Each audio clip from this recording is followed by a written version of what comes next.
This is either my best pitch or my worst pitch, and I'm not sure which.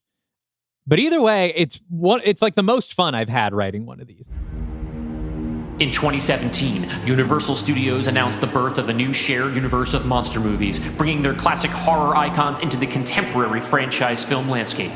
But after the critical and financial failure of its first installment, the project was indefinitely abandoned. Now, in 2025, the powers that be have called upon one pulp horror devotee and one snarky film critic to unearth the concept.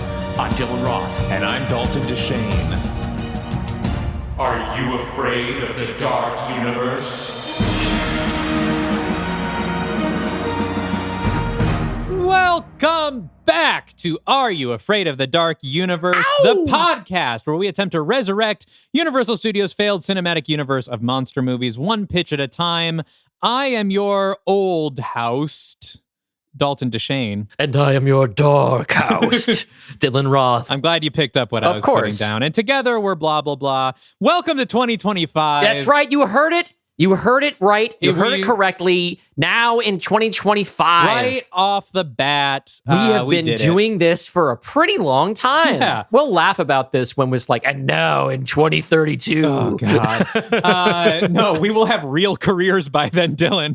Listen, I would love if this was just our real career. Well, that's true. I enjoy this more than anything that requires that I answer to somebody. That's true, yeah, because we don't have any studio heads to answer to this way. Dalton, it's okay to have other aspirations, but this is my favorite thing that I do professionally. And this is the energy we're coming into 2025 with. We're loving our job, a job that's at least for me, not my real job. Right, and for me, it's as much my real job as any of my other jobs. Yes. We are here. We're coming back straight to you with a canon pitch. We're in the middle of Phase 4, picking up where Night of the Living Dead left off. If you're a new listener for 2025, all you need to know is that hell is risen to earth, baby. It's the end of the world. Uh-huh. You don't need to know any of our characters. You don't need to know any of our lore. That's right. And today, we are going back to one of the OG Universal horror films, The Old Dark House, a movie that probably most of you haven't heard of. If you have, kudos to you. I want to give a little background on it before we dive into everything. And we got a massive fucking pitch today. I'll talk about that later. But all right, yeah, let's set it up. I want to talk about The Old Dark House because it all starts with James Whale, who is maybe the most important figure in our Universal monster lives. He is the director of Frankenstein. He is the director of The Bride of Frankenstein, the director of The Invisible Man, a god, a queer icon. And basically after the success of Frankenstein, Universal Pictures told him, hey, what do you want to do? And James Whale said, I want you to buy the rights for this novel, Benighted, by J.B. Priestley. It was released in the United States as The Old Dark House. It's a British novel. Now, The Old Dark House is a genre. It's not just this thing. Old Dark House movies, plays, books. It was like a whole style. Basically, Knives Out is kind of an Old Dark House movie. It was basically media where you would get a bunch of people in an old dark house for like a night. And usually there was a mystery to solve, maybe a murder, you know. So are we considering like Agatha Christie's work selectively to be in the old dark house oeuvre? Yes. Broadway was filled with old dark house plays. Hollywood loved doing old dark house movies because it's mostly one location. In fact, Batman is inspired by a film called The Bat, which is an old dark house movie about a vigilante named The Bat. But the sort of example of this is The Old Dark House. J.B. Priestley's novel, he wrote it as it came out in 1927, and he wanted to explore all the different versions of post-World War I pessimism. And so he assembled this cast of characters, each person representing a sort of different version of post-war pessimism, and put them all in a house together. But what James Whale liked about it was the sort of underlying sense of queerness that exists in it. The movie that he made is a little less on the sort of themes of war pessimism and stuff, and a little on the campier side, a little sillier, and of course stars Ernest Thesiger, queer icon, played Dr. Pretorius in Bride of Frankenstein. He's one of the residents of the Old Dark House, and it's sort of about these like prototypical straight people that find themselves at this old dark house for a night, reined in with these queer characters, Right. some of who are more subtextually queer than others. Right, but you know? certainly in the 1930s sense, some people Yes. say are a bit queer. And this went on to directly inspire the Rocky Horror Picture Show, which yeah. is basically an extrapolation of the old dark house. Yes, into what a if all the musical subtext version. was text? Yes. These straight characters in a house of gays where weird stuff is going on. And so it came out, it starred Boris Karloff as the sort of monster Morgan, and did very well, but then sort of became lost media for a while.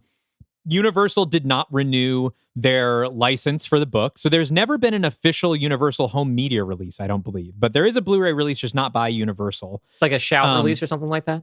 It's something like that. It's like it's another third party even that I'm not familiar with, but I do own it.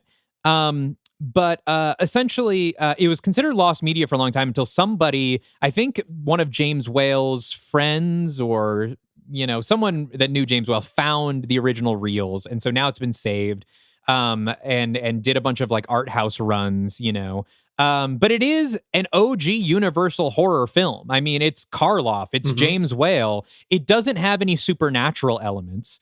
But it is a classic. And so from the beginning, I wanted to introduce this into our dark universe. Now, you have been talking about it since like phase 1. Yes. Since phase 1, when looking at like the list of Universal movies we could do, I was like, oh, well, at some point we're going to do the old dark house. And so when it came time to do phase 4, this was one of the first ones I picked. I want to talk more about where I sort of jumped off from the source material. But before we do that, before I talk about what I'm going to do with it, let's go to our expectations. We don't have as many. No. We're trying to keep things We've fast. made the decision to we've been getting so many enthusiastic, fun guesses and sometimes very accurate guesses from our fan base to the extent that it's become like a really big chunk of an episode. Yeah. And we'd like to kind of trim it down. We hope nobody takes it too personally. We are now picking like fewer than 10. Yes, per we want to episode. get you to the pitch faster. Get you to the action faster. So we have a couple of guesses about what the plot and tone will be. Bot B guesses that it will be focused on a bunch of new characters in one setting, the titular old dark house, bracing the storm of hell on earth, pretty likely, but would be focused mostly on regular people rather than supernatural elements. And that's also kind of what I'm expecting. I imagine you're going to have more specific supernatural elements because of the setting of this during a horror movie apocalypse, but that we are looking more at a gothic horror drama. Sure. That's what I'm expecting. Especially since you told me in the past that I should not be expecting anything madcap. Yeah. Because my first guess was going to be something madcap. That was my original angle, too. I wanted to do sort of a like Texas Chainsaw 2 vibe. Something that was really violent, but also really like slapstick. And I ended up pivoting away from that. Solus Gaijin expects that it might be like The Mist, with monstrous horrors outside, meeting the growing schisms and depravity that happens within places we think are safe. I love that way that's worded as well. A couple people had guesses about how it might connect to our existing dark universe, aside from its setting during the Hell on Earth era. Aaron, Balthazar edition, on the Discord says the old dark house has become headquarters for a cult, and that one of the leads will be played by Sydney Sweeney, who becomes the final girl, and the film ends with her about to be burned at the stake when she's saved by the Bandit, officially bringing Smokey and the Bandit from the bonus pod into the canon. Was that was a public episode, right? That was, I believe we did put that one Okay. into the public feed. We did. If you have not heard our studio mandate for Smokey and the Bandit, it's still my personal favorite. I think that's a really fun one. I don't know. I think our Parent Trap from last week. Parent Trap was great. Too. That's true. We'll probably throw a clip of that into this episode. Oh yeah, that's a good idea. That's a really fun one. And thanks to Andy from the Discord for recommending that we do that one and for paying us to do it. Great 9 Rejects from Instagram says the second act reveal will be either a surprise Universal monster deep cut or a Dark Universe lore character we haven't seen in a while who's also hiding in the house. Some goofy ones. We all have some goofy ones. Of course. Luke on the Discord says that the old Luke gave us a goofy one? Are you kidding me? The old dark house is getting flipped on HGTV, and that's who's visiting instead of your standard sort of straight rich people. A lot of people riffed on this idea. A lot of people riffed on this old dark house. Yes. Yeah. Gamer Quasimodo says that since this was the film that inspired Rocky Horror Picture Show, that yours will be a stealth remake of Rocky Horror. Sounds more like something that I would do, frankly. But you did tease on the Discord that you have a title bait and switch on us a little bit today. A little bit. We'll get there. And finally, Mike R. Penny on Instagram predicts that someone will have a potato. Potatoes Have a figure potato. heavily in Have the a original potato. film, Yes. folks. There's a big potato scene. Great expectations. As Charles Dickens once said. So I want to talk about how I approach this. Because as I said, way back before I really had any real ideas, I sort of had this idea for a madcap bloodbath version because of sort of the campiness of the original. But I went back and I read the book, Benighted, and I really fell in love with this structure that, as I said, isn't super present in the James Whale version, but is in the book of everyone sort of representing a different perspective, everyone having their own axis around which they rotate the world, and I wanted to do a modernized version of that. Because the other thing about the Old Dark House is a lot of times for this show, we are dealing with properties and characters that are so ingrained in the cultural consciousness. We have to take big swings, right? We've done that a million times on this show. We always zig, instead of zagging, because we're in the Hotel Transylvania era of the Universal Monsters. Everything's been done. We got to find a new take. Nobody's seen the Old Dark House. And so in very not Dalton DeShane sort of format, I was like, I can kind of make this a straight remake. I can just modernize this. And so my pitch actually sticks very closely to the outline, like plot beat wise, of the original book. But the characters have been updated, and I sort of have different takes on them. And I also, an early thing that I wanted to do was, as I said, like this and in Rocky Horror, the idea is these straight people going into a house full of queers. I was like, I think it's time for us to reverse that. If we had a car full of queer people that end up in a house full of straight people, and how scary that can be. Sort of like... Didn't I already do that in Night of the Living Dead? So here's what I was going to say. So I was already deep into plotting Old Dark House when we did Night of the Living Dead. And we've ended up with kind of twin movies. See, it's so funny because I made a lot of decisions in Night of the Living Dead with the idea of trying not to do twin movies with you. No, we kind of have twin movies. I think it's nice. Yeah. I start with a trio of queer people who end up, over the course of one single night, being trapped in a house with some not queer people.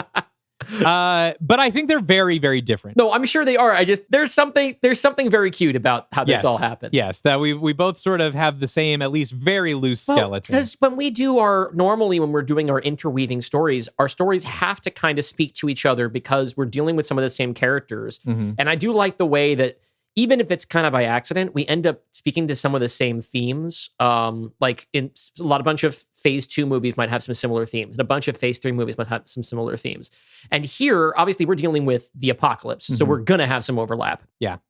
But I do think it's always nice when, even if entirely by accident, when these stories speak to each other. And so I'm excited to see how much that factors into my enjoyment. It's sort of like a weird version of House of Frankenstein. Yeah. Us writing two sides of the same coin, especially because these movies take place probably the same night. They could very well. Like if yours also begins the night they happen the same night. Yeah. Then absolutely. I do want to set some expectations here because this is a very different pitch from what I usually do. This is very much unlike Night of the Living Dead, does not revolve around the supernatural.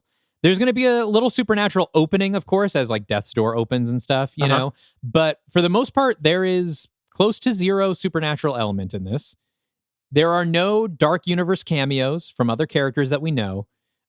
This is going to be new characters having character conflict. It's more of a slow burn character drama. It's funny. It is not like this movie at all, but I rewatched Do the Right Thing recently. And it's sort of like that. And like, it's just going to be these very differing personalities that have tensions that slowly come to the surface till they explode. Is it also going to start with like an absolute banger for the opening credits? No, unfortunately, because we can't get the rights. Not going to have Rosie Perez dancing really hard to fight the power. You can imagine that. I think I will. Take a second. Pretty good. Now, I can almost hear everyone shutting off their podcast apps because we are doing a property that nobody has seen. I just said there's no one from the Dark Universe in it.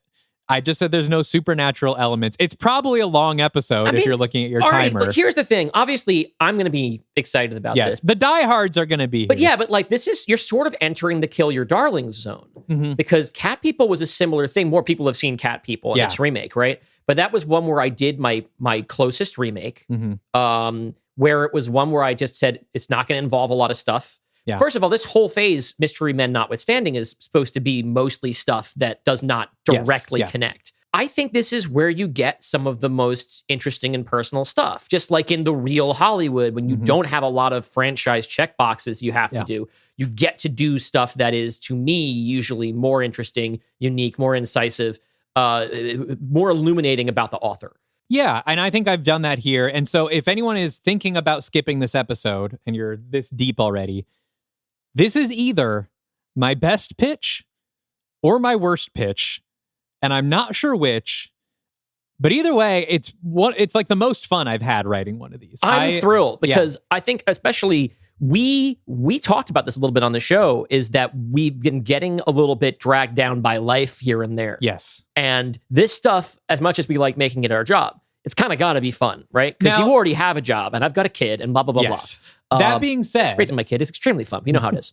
I want to give some warnings on that note. I want everyone to know I am very cognizant of the climate of the world right now. And I don't even mean climate change. I mean the political climate. And I don't want anyone to be caught unawares in a really hard time for a lot of people. So I do want to warn people up front. This pitch will feature trans characters in peril and at least some discussion of sexual assault. If you want to know more, if you want more specific trigger warnings, in the notes of this episode, you will see a time code for spoilers after the pitch. If you want to know if trans characters die, what happens to them, what the nature of the sexual assault discussion is, go to that time code and I will say everything there, and then you can come back here and resume the pitch. But I wanted to give that option just so people could go in knowing what to expect. But that is spoilers. There's going to be some heavy spoilers there. So if you want to go in cold, you can just keep listening from here. But I wanted to give that option to people because I know it's a tough time out there for women and trans people and minorities and everything, you know, and there's going to be all the non-Dylans out there. The not Dylans are having a rough time. And so is Dylan. I'm having a rough time, but because you love the not Dylans. But it's out of love for the non-Dylans. Yeah. So welcome back. If you just went to the future to get some spoilers. Yeah. Hope you're still with us. Last thing I want to talk about before we get into it, the format of this episode. Now, I have had 6 months since my last solo pitch to ruminate on the old dark house. Which we'll never let happen again. No. Because as a result, I was so excited by my ideas for this one. I actually wrote a full-length screenplay. The first draft of this is a full 92 pages. However, I'm not going to make the old dark house a two-parter. I don't think we can ask that of our audience, at least our casual audience. Right. We can do that for Hunchback. We can do that for Van Helsing, for our big, characters you know and love. This ain't a blockbuster. This ain't a blockbuster. So what I've done, I'm going to be summarizing some scenes in this pitch that are fully fleshed out.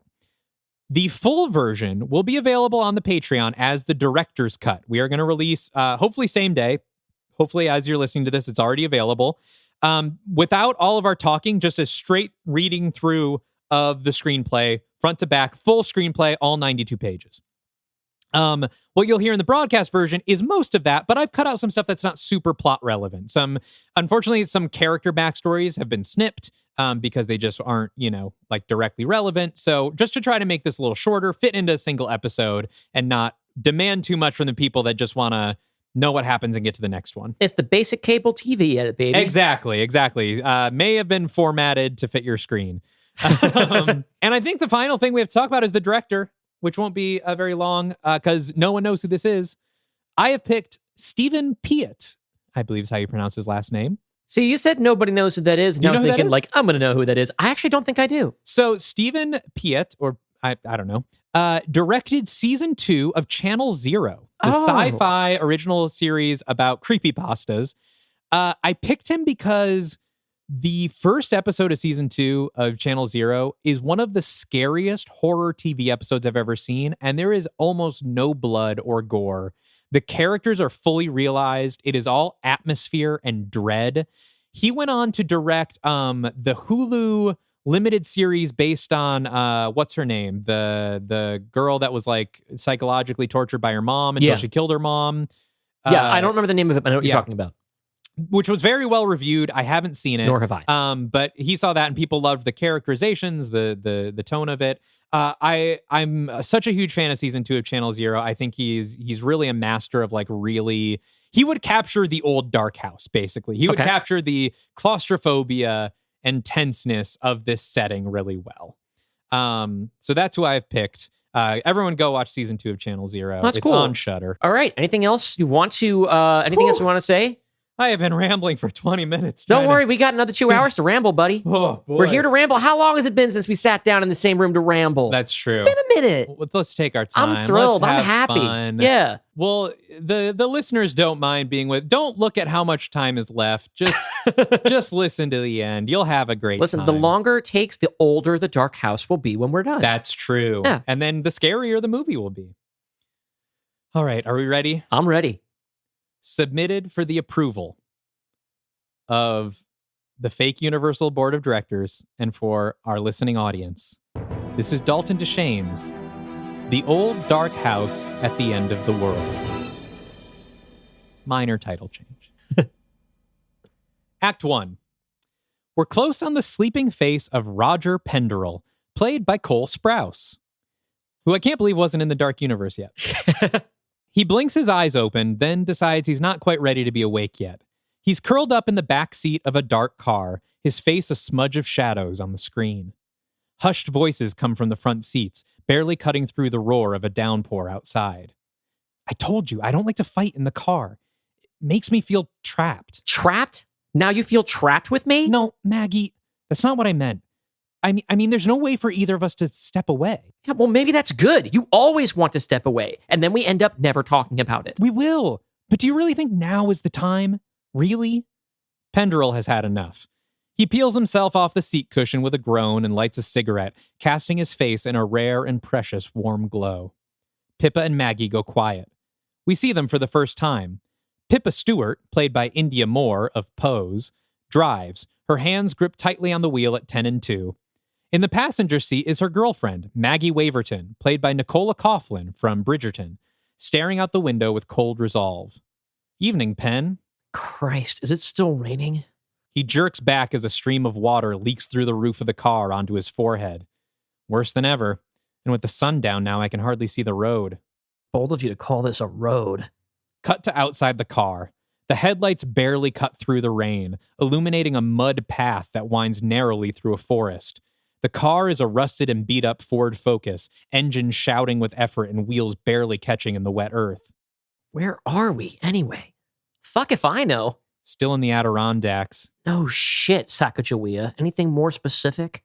Not really. She means she's lost. We're heading in the right direction. We haven't had service in an hour, and we lost the highway 45 minutes ago. Penderell checks his own phone. Sure enough, the Maps app just shows a blank grid, their own car a blue dot in a dark sea of nothing. Well, here's hoping Montreal still exists by the time we get there. Don't scare Pippa. She's freaked out enough already. I'm not scared.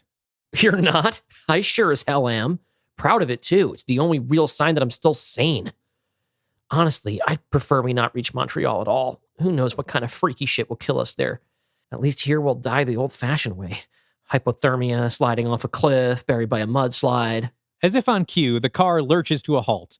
Pippa floors the gas pedal, but the tires just spin uselessly in the mud. Oh, or quicksand. How could I forget? Fuck. Pen, can you... Penderell groans dramatically. Why is it that whenever I'm with you, I end up having to engage with my heterosexual side? You know I'm ashamed of him. Why else would we bring you? Penderell grins and opens the door, a gust of rain blowing in immediately. Fine. Try not to drown while I'm gone.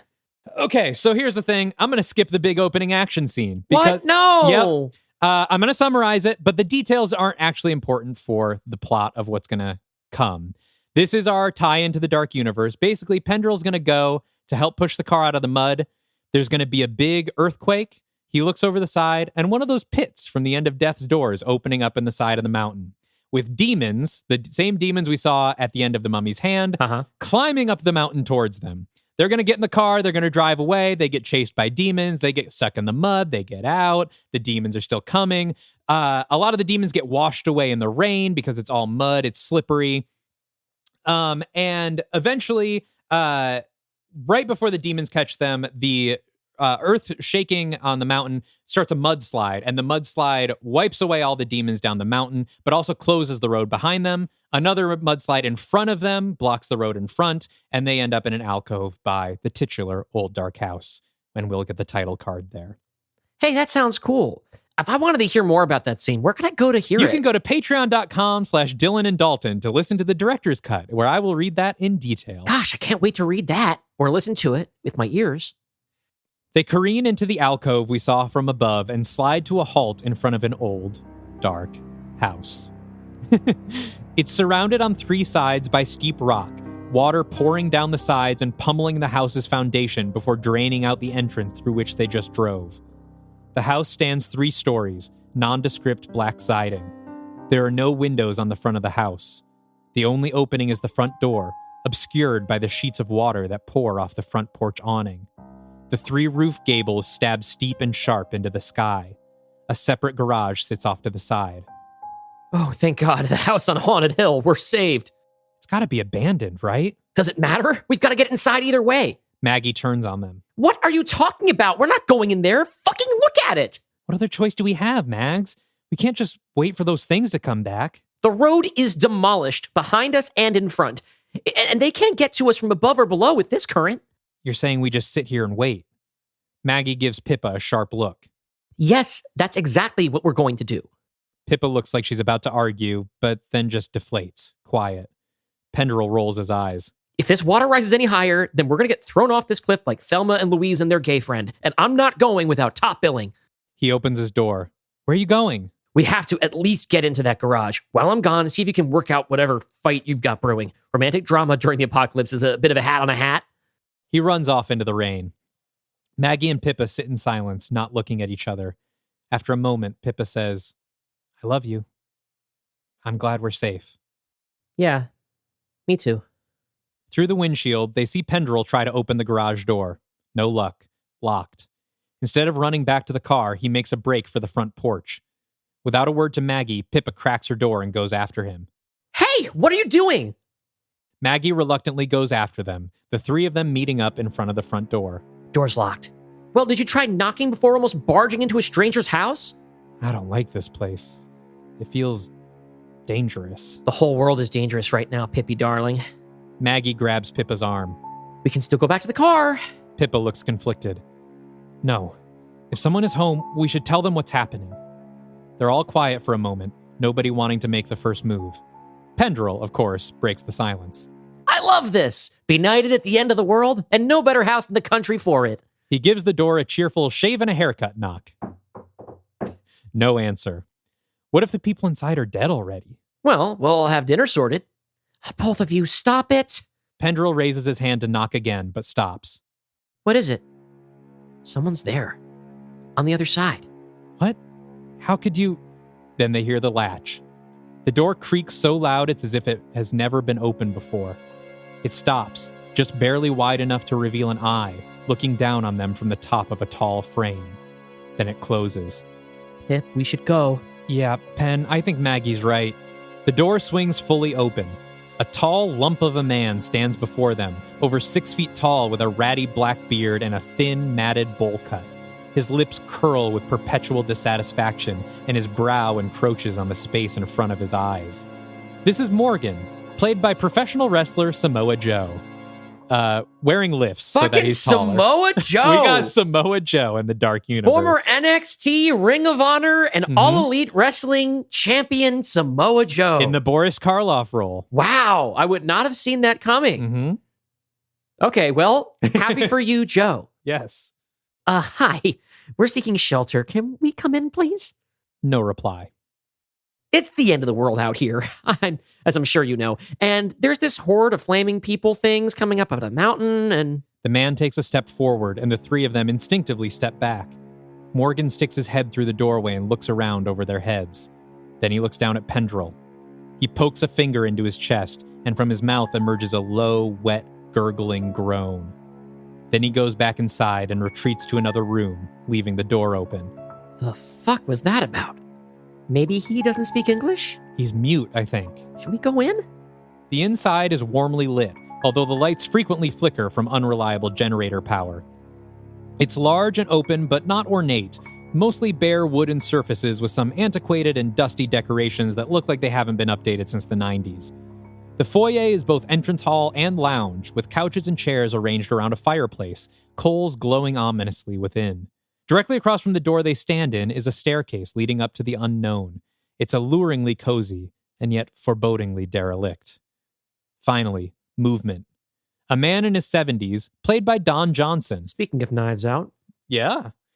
Wearing paint-stained jeans and a plain white tee walks in. Morgan sulks behind him. They stand at the far end of the foyer, looking at the trio on the porch. The man's head is cocked, seeming distantly confused. Maggie reaches out and grabs Pippa's hand and squeezes it. Pippa steps forward. Hi, I'm Pippa, and this is Maggie and our friend Roger. May we come in? Horace opens his mouth. Have I said that his name is Horace yet? No. The man's name is Horace. Okay. And I just called him that. I must have cut the part where I introduced him. This is Horace, played by Don Johnson. Horace opens his mouth as if to speak, then just gestures them in. When the trio has shut the door, he finally speaks. Welcome. I'm Horace. Horace Fem. Pendrell can't help it. He snorts. Femme, you said? Something wrong?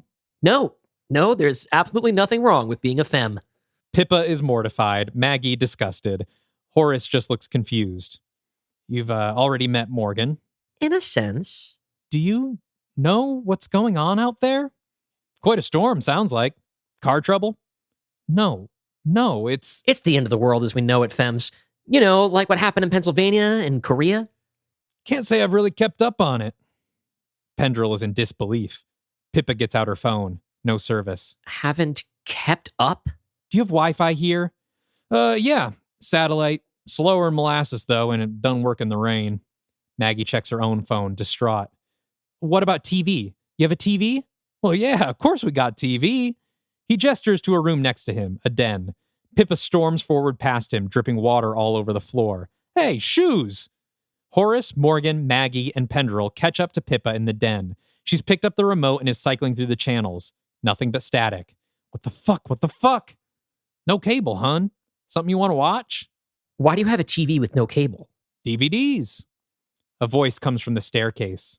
Horace, what's going on? Enter Rebecca Fem, played by Katherine Hunter from Andor and Poor Things and The Tragedy of Macbeth. She's short, elegantly dressed, and wears a full face of makeup. What are you doing dripping on my floors?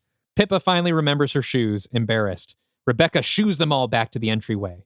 Were you raised in a barn, making a mess of our home? I'm sorry, but it's an emergency. Emergency enough that you can't take your wet things off?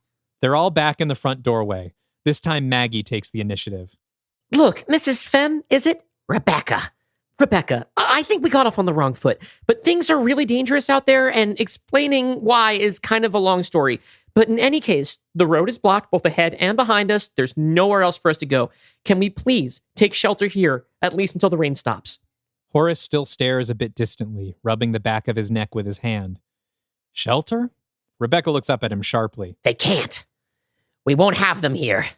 Horace gives an apologetic look to the trio, like it's out of his hands. You see how it is. There's a hotel about 12 miles down the road. I'm sure they'll have you. The three look at each other in disbelief. The road is gone. Do you understand that? This mountain is about to be underwater, not to mention the demons. Blasphemy! Look, it's not about the road. Your house is about to be flooded if this keeps up. The rocks around you are crumbling, and from the sound of that water, it seems like a dam or something has burst on the cliffs above us. They all listen. Sure enough, it's not just rain. They can hear water rushing like whitewater rapids. For the first time, Horace seems fully present. Really? You think this place will flood? Yes! God will not be mocked! Good Lord. Morgan, go check the basement. Come off it, Horace. We'll be fine. This house has weathered worse. Morgan grunts and retreats to do as he's told. Horace, still shaken, addresses the trio. You're right, of course. You'll have to stay here. I apologize. Our hospitality's a bit rusty. No beds. As she says, we don't have any free beds. The spare room upstairs is currently occupied by her father, Roderick. He's very sick. That's okay. We don't need beds. Just a roof. And a fire. Yeah, of course. We can do that. Morgan will start the fire when he comes back. Hey, I got it. Don't worry. Pendrell goes to attend the fire. Horace turns to his wife. Maybe we could have some dinner soon, Rebecca? His wife scowls but retreats to the kitchen. Mr. Fem, Horace, is there room in the garage for our car? Horace shrugs. Cut to the garage as Pippa eases the car in out of the rain. Her and Maggie sit in the front seat, enveloped by darkness and an uncomfortable silence. Eventually, Maggie breaks it. Fucked vibes, huh? This gets Pippa to laugh. Absolute freak show. And I know it's my fault. I wasn't going to say that. Of course you were. If we had just gone to your mom's, we would have gotten there before those things appeared. We never would have hit this rain. Pip, I'm not interested in blaming you. It's not about how this turned out. It's about the fact that whenever we have different plans, instead of talking them out, you shut down until it becomes your way by default. Do you get that? Pippa looks down at the steering wheel. No, of course. You're right. Now's not the time. Maggie pops open her door. Where are you going? I need a change of clothes. The two of them open the trunk to see the chaos that Pendrell made of their things. Typical. Pippa looks panicked. She starts digging through their clothes, searching for something. What? What are you looking for? She finds it and heaves a sigh of relief. It's a canvas dop kit. She zips it open, revealing an array of vials and needles. Depot estradiol. She pulls out one of the vials and says, "Do you really think it's the end of the world?" Maggie puts her hand on her girlfriend's shoulder, catching her meaning. How much do you have left?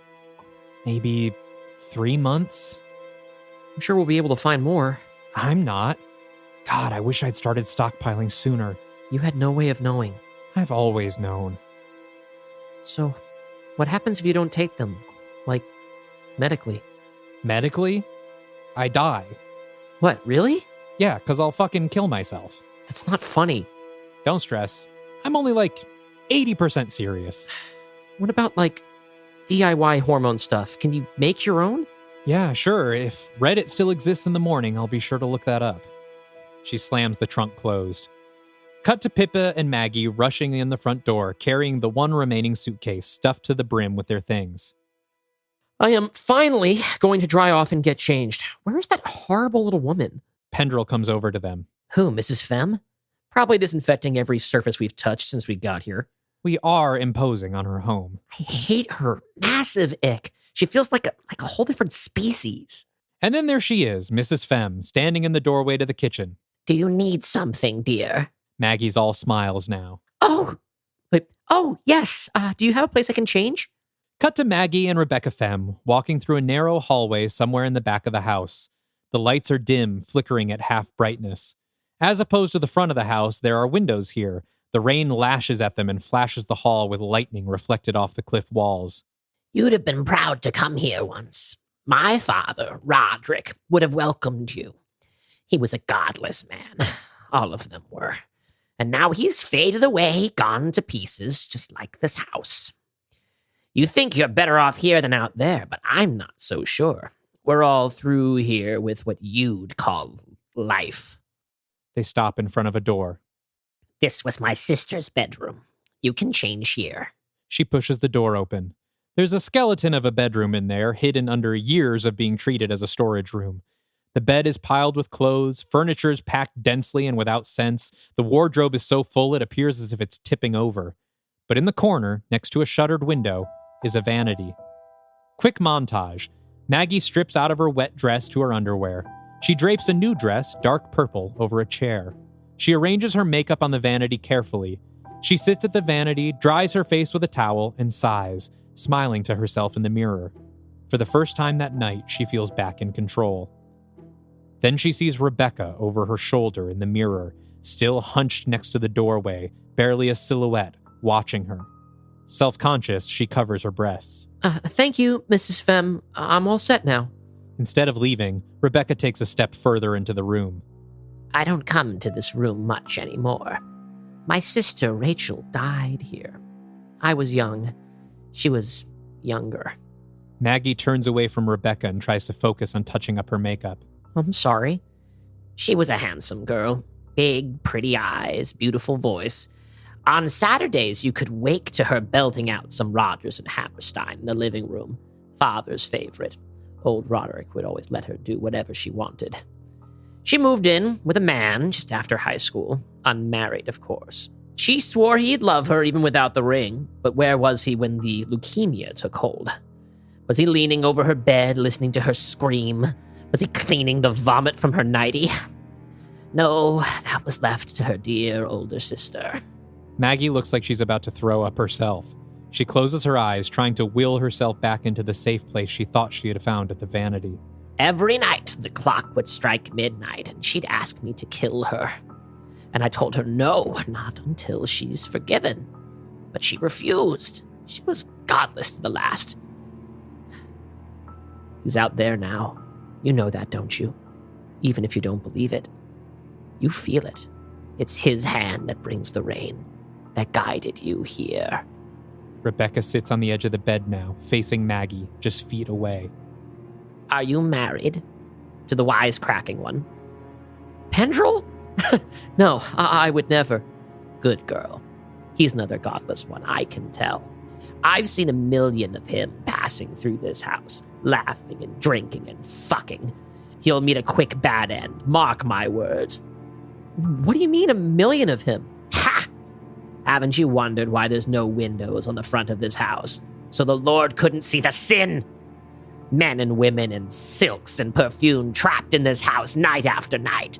I'd walk in on my brothers, even my own father, wrapped around red-faced women. They'd just laugh and tell me to go pray. And pray I did. Prayed and watched. Now poor Roderick's upstairs in his bed, and the house belongs to me and Horace.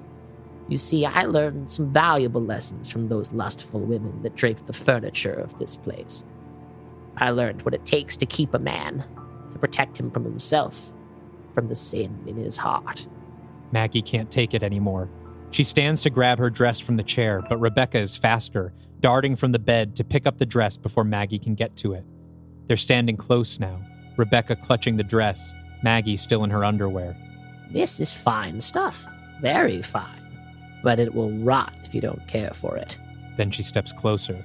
This is finer stuff still, but it's already begun to rot. What is?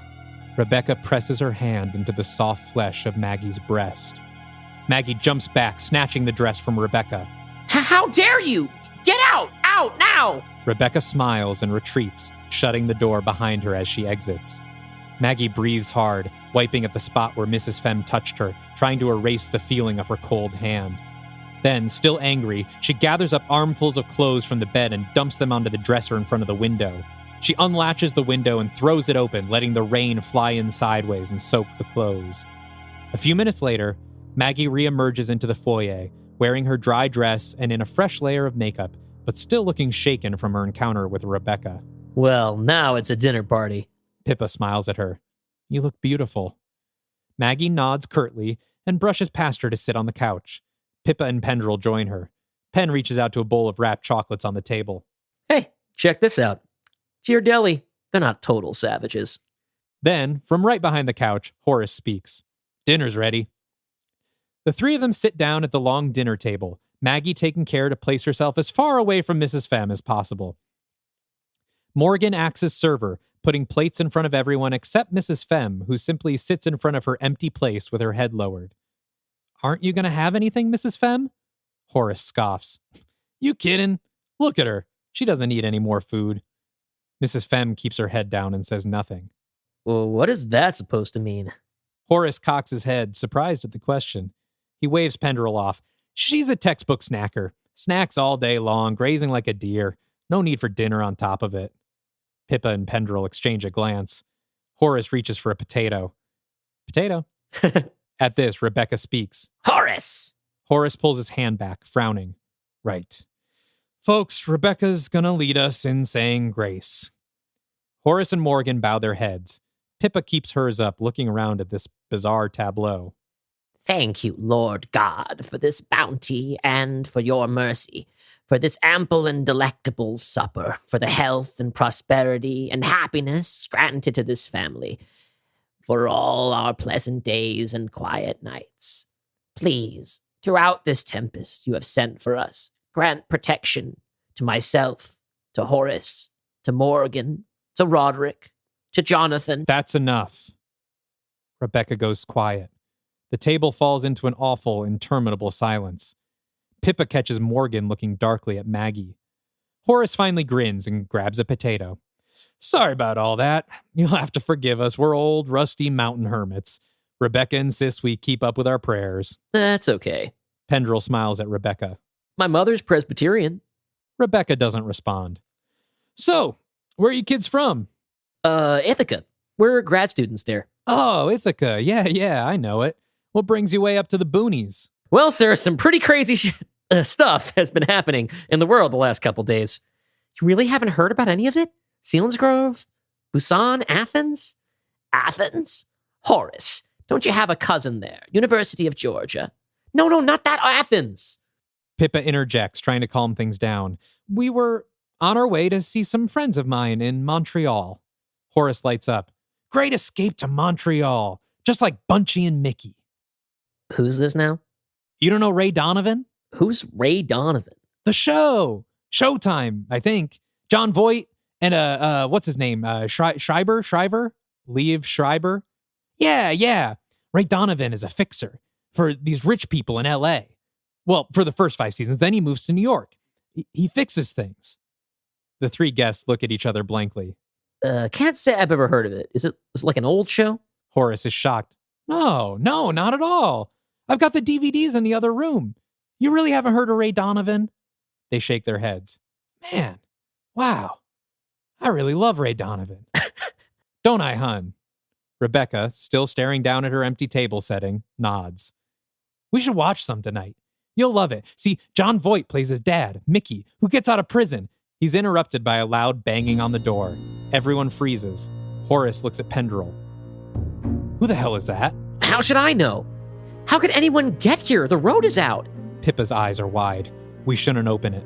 Agreed. There's no more room. Pip, it could be someone else who needs help. The banging comes again, followed by a voice. Hello? Hello, if anyone's there, please let us in. We're trapped out here. Nobody moves. Rebecca stares daggers at Horace. We can't just leave them out in the storm. Please. Horace looks at Morgan and reluctantly nods. Morgan goes to the door. The second he turns the knob, 2 people burst in, soaking wet and shivering. It's William Porterhouse, played by Aaron Pierre from Rebel Ridge, and also Midsize Sedan from Old, and Gladys Duquesne, played by Emma Corrin from The Crown and Deadpool and Wolverine. Their clothes are covered in mud. Christ, what took you people so long? He surveys the scene, everyone staring at them from the dinner table. Oh, pardon me. I didn't realize that was disturbing family dinner. Pippa answers. Sorry, I'm sure you can understand why we might be a little frightened of sudden noises right now. William nods. William Porterhouse, Band Capital.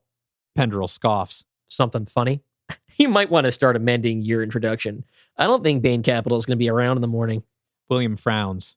Phone? Internet? Pippa and Maggie shake their heads. Ham radio? Horace smiles.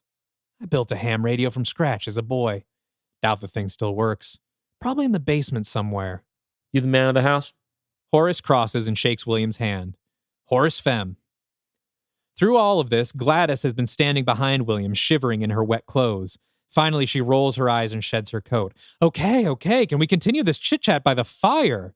To everyone's surprise, Gladys strips out of her wet clothes completely, leaving them in front of the door and running on tiptoes through the foyer in her underwear. Everyone watches the spectacle, Pendrell with a shocked grin. Gladys! Gladys grabs a fuzzy blanket from a couch and twirls, wrapping it around herself. What? We're pretending like decorum still matters? Everyone is up from the dinner table now, gently following the current of Gladys's energy toward the fire. Pendrell speaks up. The world's only just ended, miss. You're going to have to give people time to adjust. Gladys dramatically rolls her eyes. Story of my life. Always punished for being right too quickly. Oh, she's a leftist. Yes, exactly. That is from that tweet. And I almost, yeah. She looks past everyone to the dinner table. Is there enough food for everyone? Cut to a few minutes later. Everyone is seated at the dinner table again, William and Gladys included. We must have been just in front of you. Mudslide got us about a half mile down the road, buried the whole front half of the Lambo. Took us this long just to dig our way out. We almost didn't see this place. It's totally dark from the road. To our benefit, we think. Those things don't seem to know we're here. William nods. There's a sudden crack of thunder, and all the lights in the house go dark for a few seconds before coming back on. Nothing to worry about. Generator's just old, that's all. Never let me down, though. Where are you folks coming from? Manhattan. We figured it was time to get out of Dodge when the Empire State Building disappeared. No kidding. I heard traffic getting out of the city was insane. How long did it take you?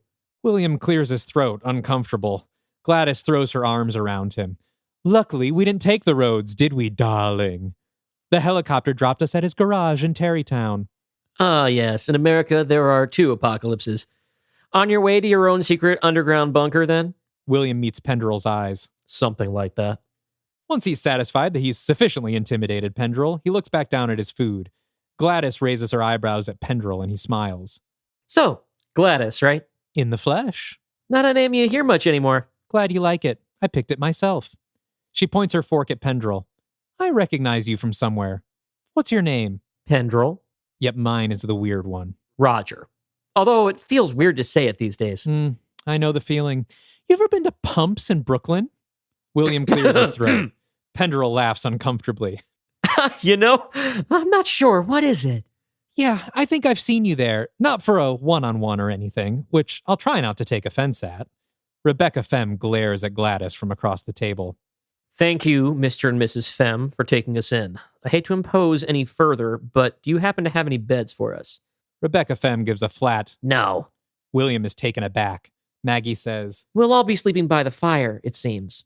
Well, hell, it's the Ritz-Carlton compared to that out there. And you would know. Horace talks to William. I'm sorry about my wife. Our hospitality is pretty rusty. We probably seem like total aliens to all you kids. We just like our privacy, that's all. We moved in here away from the world, and in that time it seems to have passed us by. Well, I envy you for that. I've done my best to keep up with it myself, but most days it feels like I'm barely hanging on. And that was before all this. There's a roll of thunder from outside. As if this were some cosmic cue, Rebecca suddenly stands up without a word and leaves the table. Pippa takes a deep breath and says, Anyone else need a smoke? The Femmes don't acknowledge this. William waves her off. I quit.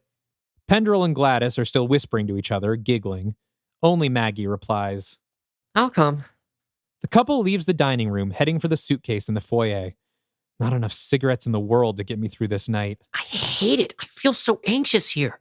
That woman, Rebecca, she's a fucking psycho. When I went to change... She could be sneaking around here somewhere. Don't shush me. Look, no matter what, it's better in here than out there. We just need to keep our heads down, get some sleep.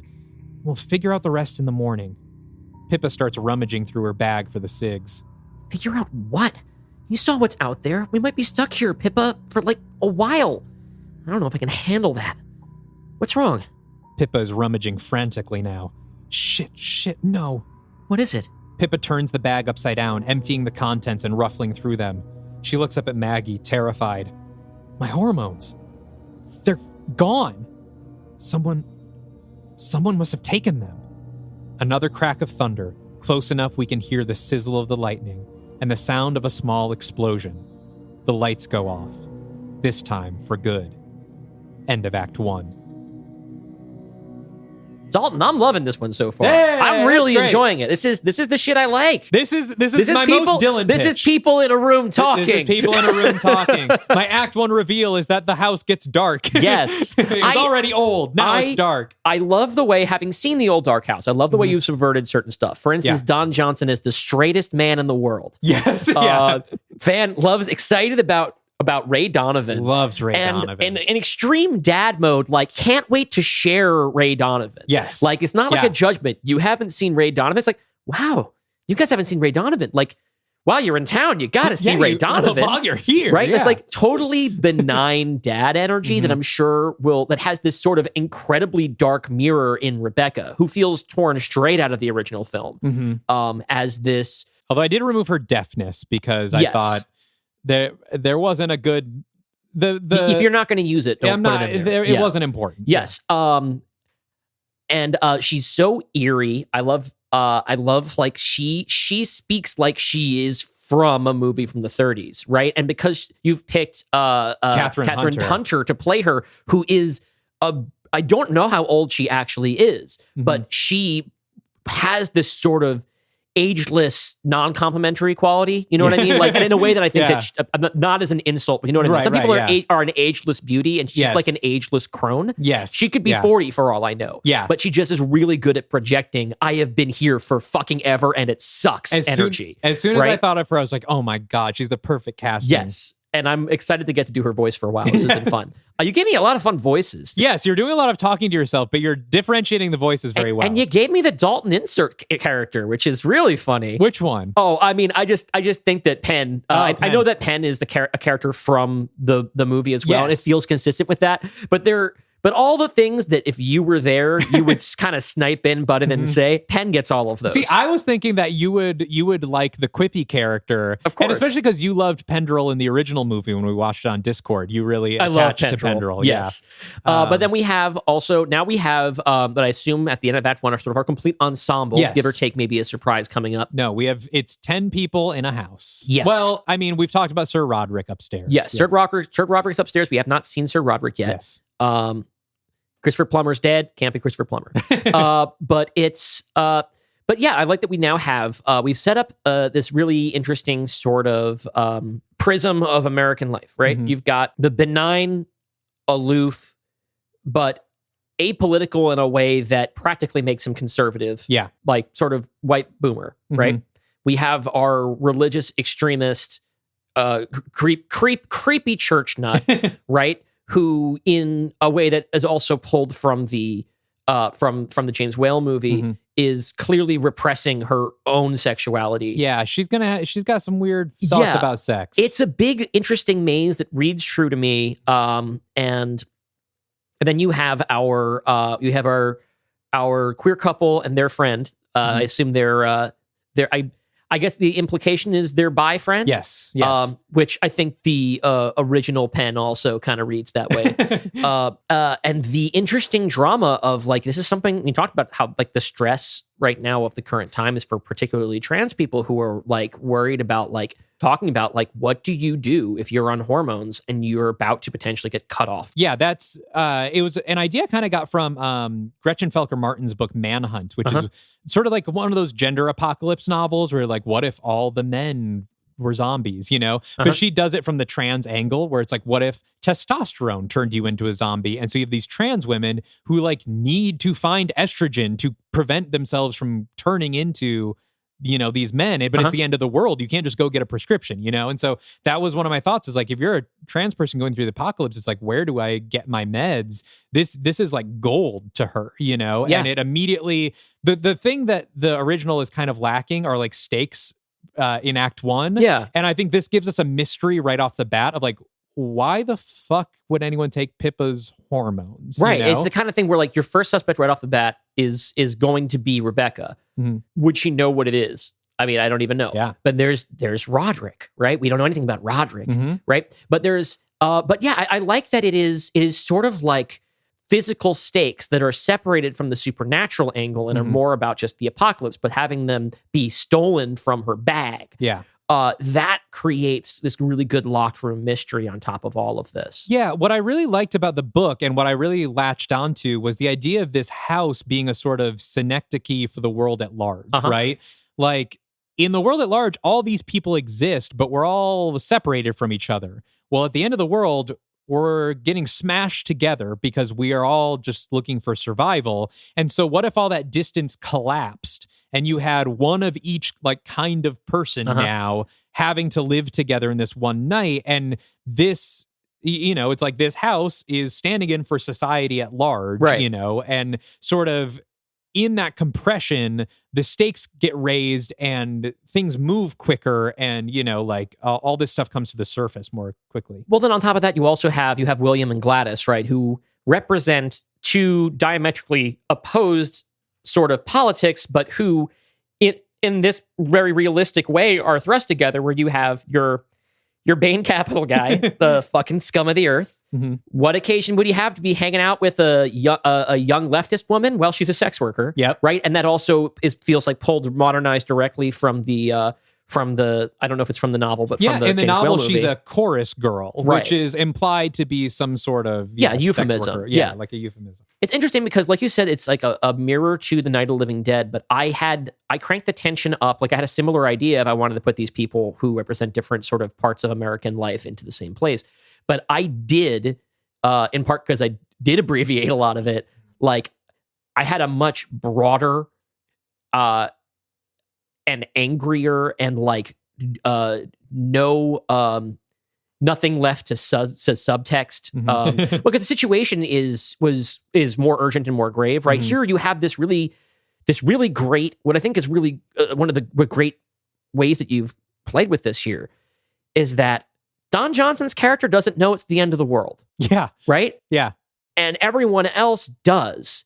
And that's how it feels sometimes in your everyday life, is that there are lots of people who are not directly affected and who are not paying attention, for whom this is all just going to blow over. Yeah, it just, some people just retreat and they see things get complicated and they just decide, well, this bubble around me is all. It's the fine. only time that he comes awake is when he thinks his the house is property going to flood. Yes. when he thinks his personal property is in danger. Yes. He goes, oh my God, we have to do something. That is. But he hears about Athens, Sealands Grove. He's like, well, what are you talking Whatever. about? Well, these are things that know. don't concern me, right? Yeah. It is a really perfect, like, because it's not like this guy's likable.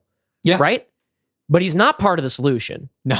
And in his own little house in the corner, right now, he didn't kick them out of the house. He's being much more welcoming than his wife, right? Mm-hmm. So it's kind of thing where I like the texture of like, he's just here, he's just living his life. And so lending a hand right here doesn't cost him anything. It's not like he was going out there helping people. No. Right? People wandered into his sphere of influence and he's like, oh yeah, come on in. Yeah. After a little bit of nudging. Right? Yeah. It almost feels like Rebecca's revulsion to the idea kind of gives him permission to support it because he just likes to be her opposite, right? And who wouldn't? She's awful. I really like the picture of the picture of late capitalism, pre-apocalypse life that you're creating here during our apocalypse. Thank you. And I'm interested to see where it goes, but this is the kind of setup for this. Like you said, this is very much my shit. I think that you have extrapolated from the source text really well. Thank you. And yes, so far I don't have any like I want more of this type notes. I think you've created like a really solid first act on which to build. And I hope I have some notes for you later. So I'll say that coming up, the most of the stuff that I skip over in Act 2. Unfortunately, the two characters that are going to get kind of short shrift are William and Maggie. William and Maggie both have some monologues and some character exchanges in Act 2 that I think are thematically important to the whole tapestry of the movie and are important for like them because I think with all the stuff that I skip over, I think Maggie can seem kind of unlikable, but I think there's a lot of nuance in her that comes out, unfortunately, in the stuff I'm cutting, just because it's not immediate. I figured that, like, if I'm cutting things down for broadcast, the two characters who really matter are Pippa and Pendrell. Like, they're our kind of main characters we're following, and they're sort of opposing viewpoints, which we'll get into. But I had to trim something, and so it's like, if you're listening to the broadcast version, you're going to be like, why are William and Maggie even here? But we'll get more of them in the director's cut. So just setting people up for that. $5 a month, folks. We promise that's not on purpose. I'm really not. I want to make it clear to people. I'm really not trying to paywall the pitches for you. Like, I don't want it to come off that way. Like, oh, we're going to start charging you to get. Right, but I'm trying not to make a 3.5 hour episode that people I feel like it's skip. A fair way to kind of give both the listeners who have us on in the car and or who are binging through, being like, "I'll check this out." Yeah. From the people who are always asking us to make our episodes 4 hours long. Yeah. Who I would imagine most of those people are in the Discord. You're still getting all the pitch you would get from a normal episode. I just wrote too much, and I wanna put it out there somewhere. So this is a novel solution that I will most likely avail myself of in the future. If you just want to hear this, we do have the free trial for 7 days. You can sign up for the free trial, listen to the director's cut, do what you want. Lots of good stuff in there for your week. All right. I just wanted to make it optional. Oh, absolutely. No, I think that's fair. If you don't think so, let us know. But let's dive in Act 2. Act 2. Pippa and Maggie scramble in the dark through the pile of Pippa's belongings. There's a distant commotion from the dining room. Taking it? Why would someone take your hormones? I don't know, but they were here. You saw me put them in this bag. Rebecca, maybe she needs them for, like menopause symptoms. Maybe. What about Gladys? Do you think she's... Pippa gives Maggie a look in the dark. If Gladys is trans, then I need her surgeon's number immediately. Okay, Rebecca then. It must be her. What do we do about it? I don't know. Nothing yet. Nothing? Pippa, you have to confront her. Just give me a second to think. The commotion from the other room works its way into the foyer. Horace, William, Gladys, and Penderel all stumbling over each other. Lightning must hit the generator. Well, is there any, backup power? That was the backup power. We haven't gotten city power out here in years. The group gathers around the fire, now the only source of light in the house. Maggie and Pippa join them. This is where I'm going to skip William's monologue. Horace claps his hands together, jolting everyone out of their trance. Any of you kids smoke dope? Oh, thank God. Now we're talking. Horace pulls out his secret stash and starts rolling. Horace, my man, I've got to ask, what the hell brought you and the missus here to this windowless shack in the mountains? Horace takes a puff. Well, Morgan, actually. He's my nephew, see? Got in a bit of trouble with the law a few years back. Figure we had to help him lay low for a while. What kind of trouble? Big inhale. Well, Morgan's never been real popular with the ladies, as I'm sure you could imagine. That's been tough for him ever since he was a kid. Hell, it'd be tough for anybody. As he got older, he took to drinking, and, well, turns out he's kind of a mean drunk.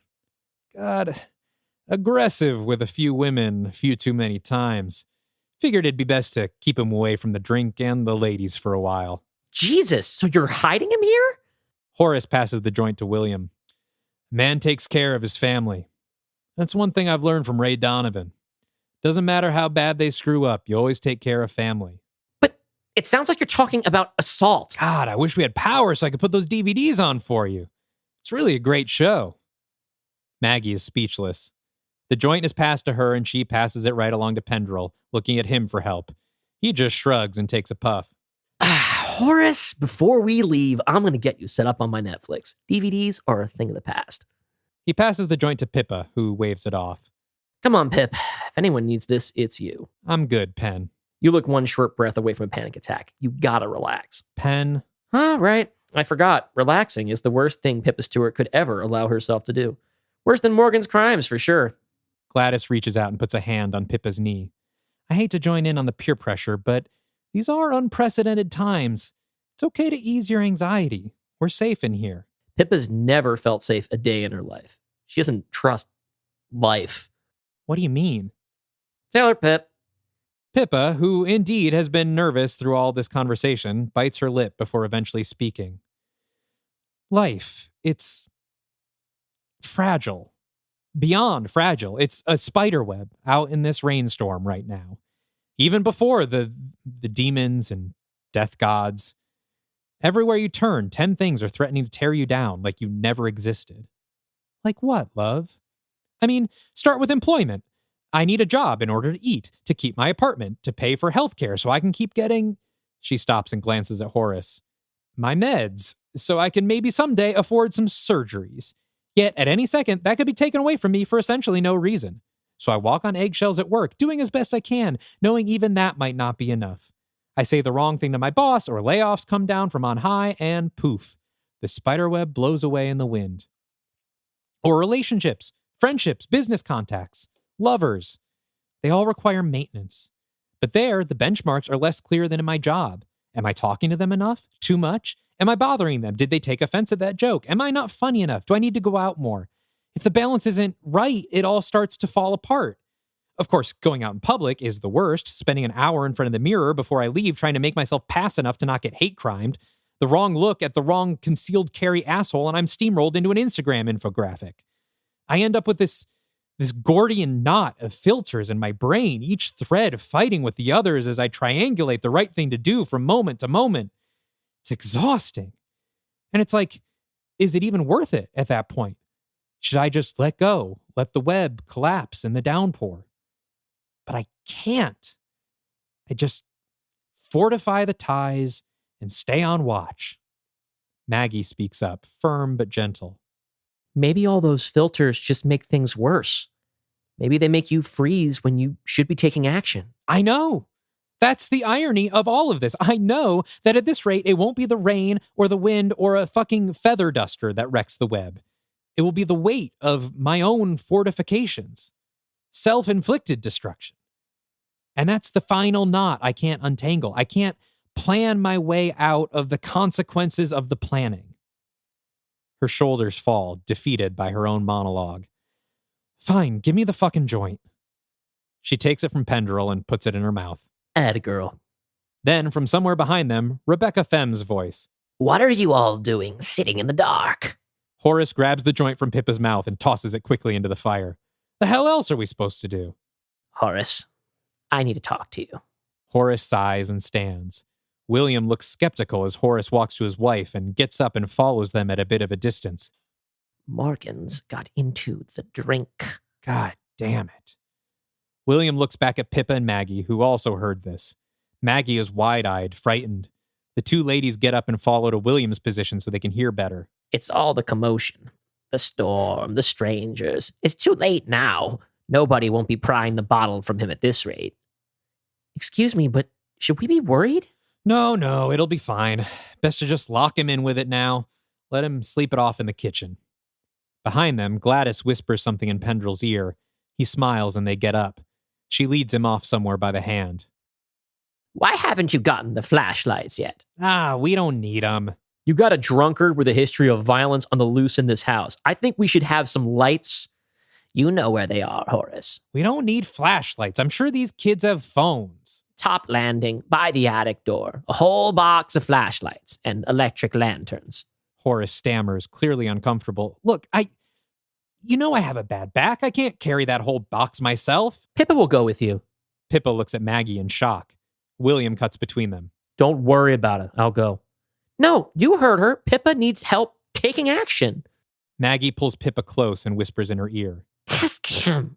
Pippa pulls away. Fine. I'm telling you, we'll be fine without... Come on, Mr. Femme. Pippa walks past Horace, and after a hesitation, he follows. Rebecca has disappeared. Cut to a nearby hallway. The faintest glow of light comes from a window, rain lashing at the glass. Gladys pulls Pendrell in, and they lean against the wall on opposite sides of the hallway. What? Are we going exploring? Gladys has a mischievous smile. Not quite. All that talk of Morgan and the drink, well, it got me a little thirsty. Aren't you? Oh, trust me, I've been parched since the second we walked in. Sounds like Morgan's got the liquor cabinet all to himself, though. Gladys opens her mouth in mock betrayal. You're gonna hold out on me? What do you mean? Come on, a bitter old soul like you doesn't travel anywhere without a stash of his own. Bitter?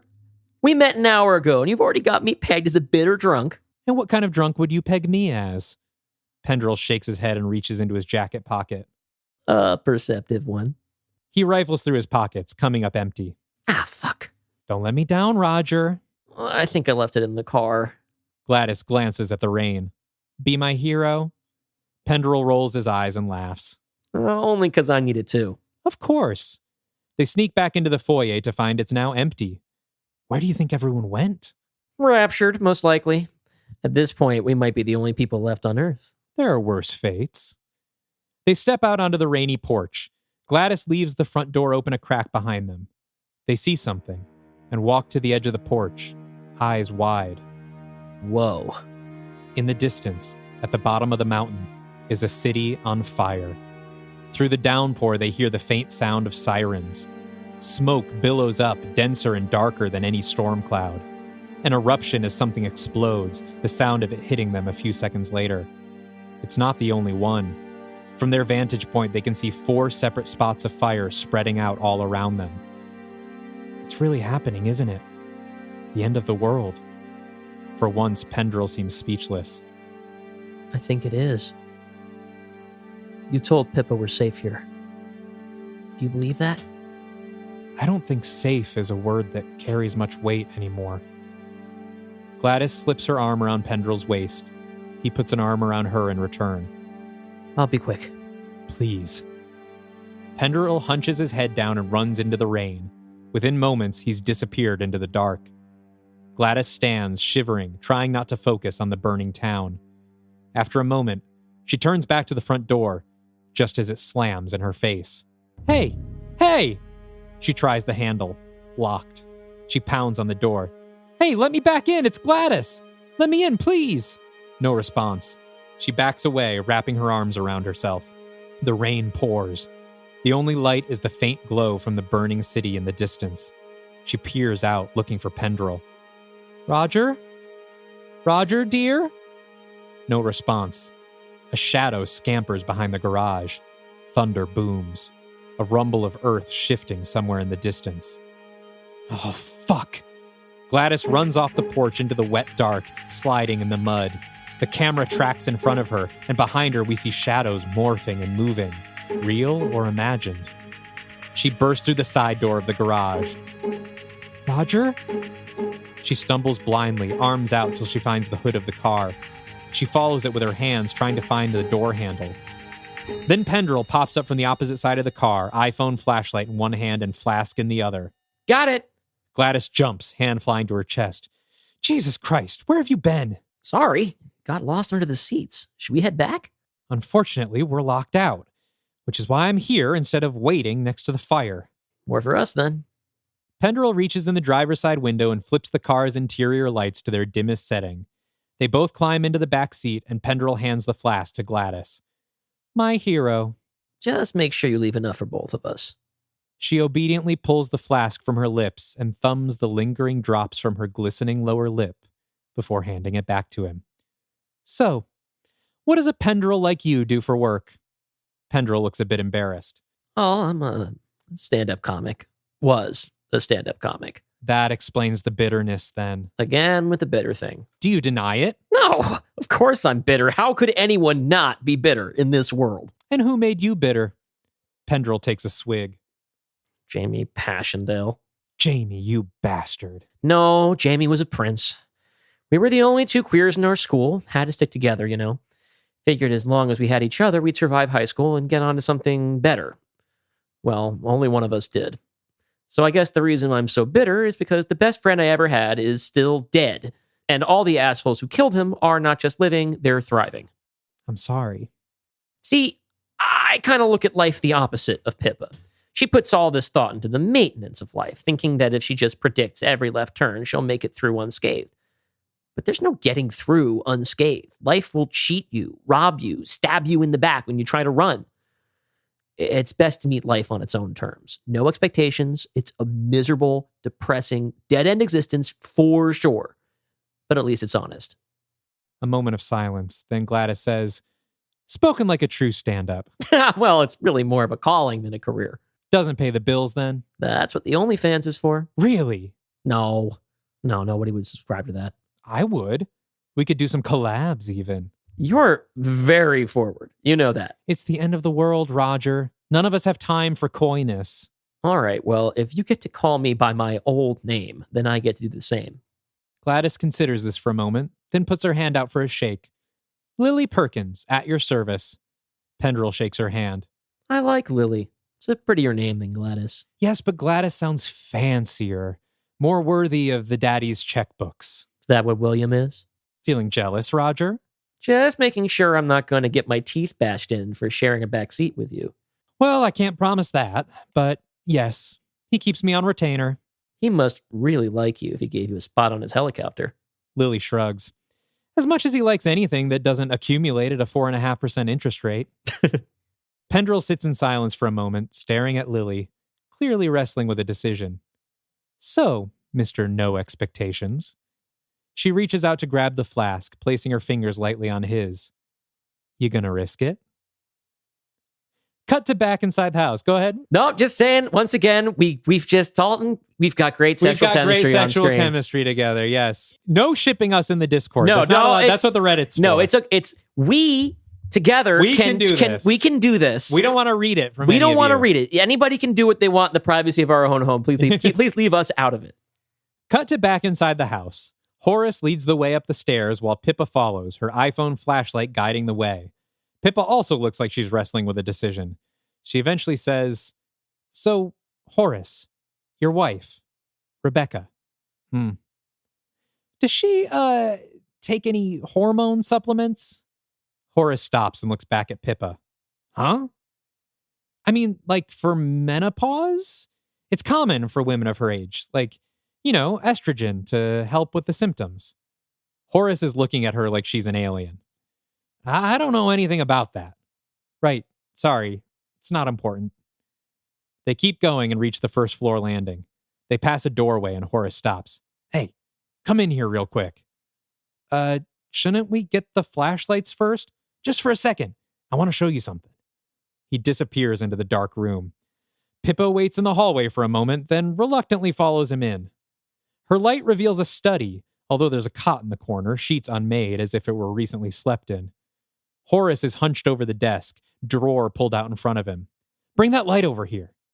Pippa follows him behind the desk, and her light illuminates a drawer full of loose handguns. Oh, Jesus. Someday I'll get a proper display case for these. But check this out. Glock 21 SF. Same pistol Ray Donovan uses. Well, starting in season 3.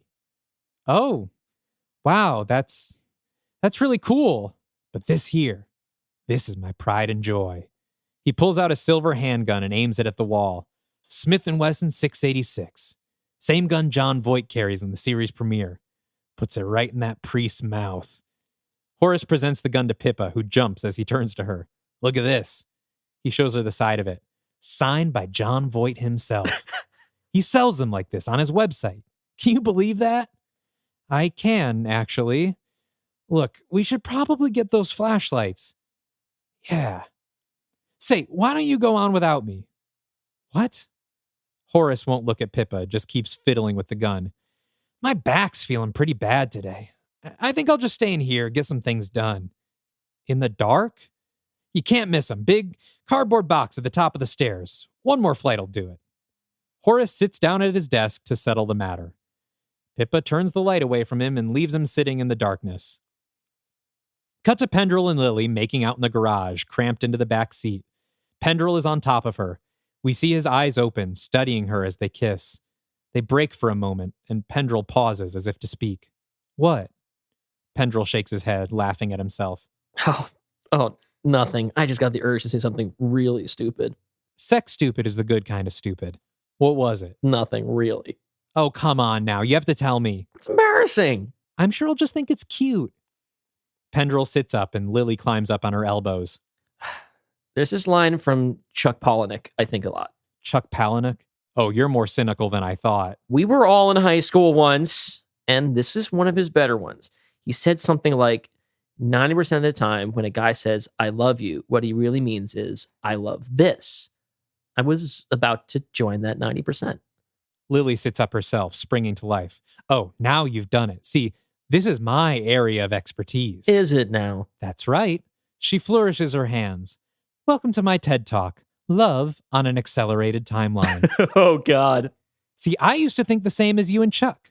I was a love purist, placing it on a pedestal far above where most men could reach. I'd meet up with these sugar daddies and we'd have sex, and on the very first night, they'd be saying, I love you. I couldn't even bring myself to lie to them. I'd just throw my head over their shoulders so they wouldn't see me rolling my eyes. But over time, I came to appreciate it. These men, they didn't have time for a long courtship. They had wives, busy jobs, lived in other cities. This wasn't an ongoing relationship. It was a night together. Love, it's liquid. It changes to fill the shape of its container. Love is a liquid? Yes, it's just feeling, pure emotion. We can prescribe whatever meaning to it we want, tie it to commitment until death do us part in a joint checking account. But in those moments, those men are experiencing unfiltered ecstasy. Who cares how long it lasts? Don't you think that cheapens love? Having sex for money hasn't cheapened sex for me. It's just a different kind. I'm a love accelerationist now. I'm sorry. You're saying that a John who is cheating on his wife and paying you to do it actually, loves you. I'm saying that if that's the word that leaps to his lips, why should either one of us work to diminish it? Moments of joy are so fleeting in this world. The second you grab onto one, you should shout about it instead of talking yourself down off the ledge. You're trying to radicalize me. Roger, it's the end of the world. We don't know if we're going to live another 5 years or another 5 minutes. She pulls him close to her. So don't say what you think you mean. Say what you want to say. Pendrell thinks about this, breathing heavily, intoxicated by her. Then he tears his shirt off and pushes her back onto the seat. Now we're going to get a little more Maggie and William time in the foyer that I'm going to skip over. The other thing that happens in this cut section is Rebecca comes in because she's found the window left open in Rachel's room and all the things are wet. So William goes to help her shut the window and leaves Maggie alone in the foyer. William goes off with Mrs. Femme, leaving Maggie alone by the fire. Upstairs, Pippa climbs the staircase, guided by her iPhone light. The closer she gets to the attic, the louder the rain is on the roof. Thunder booms as loud as if it were inside her head. She reaches the landing. She swings her light around until it lands on a cardboard box, just as Horace said. Inside are a few flashlights and battery-powered lanterns. She switches one of the lanterns on and it comes to life. Thank God. She's about to pick up the box when she hears something. A laugh. High-pitched, a woman's giggle. She turns and looks back down the stairs. Nobody's there. The giggle comes again. She turns slowly until the lantern reveals a door. 2 heavy deadbolts are screwed into it, locking it tightly. Pippa puts her ear against the door, then jerks away when the laughing comes again, more frenzied this time, almost a wail. She drops the lantern and it clatters onto something on the ground. It's a plate, carrying bare chicken bones and a few last scraps of mashed potatoes. The silverware has gone flying from the impact, and a glass is tipped over, water trickling out. Pippa hurriedly grabs the lantern, the box, and turns back to the stairs. Downstairs, Maggie sits alone in the dark. It's clear she's starting to get a little frightened. Behind her, a door creaks. She whips toward the sound. Pippa? She can't see anything beyond the reach of the fire. There's a thumping noise and then a crash. She gets to her feet. Hello? Who is it? She takes a few steps in the direction of the sound, away from the fire. She walks until the light is barely scratching her back. Then a shadow moves between her and the light, casting her in darkness. She turns to see Morgan standing in front of the fire. He leans drunkenly to one side, swaying slightly. He reaches an arm toward her, and a sadistic smile spreads over his face. And that's where we'll go to our break. You're going to hear a clip from our latest bonus episode where we pitch The Parent Trap in the Dark Universe, directed by M. Night Shyamalan. That's right. And we'll be right back.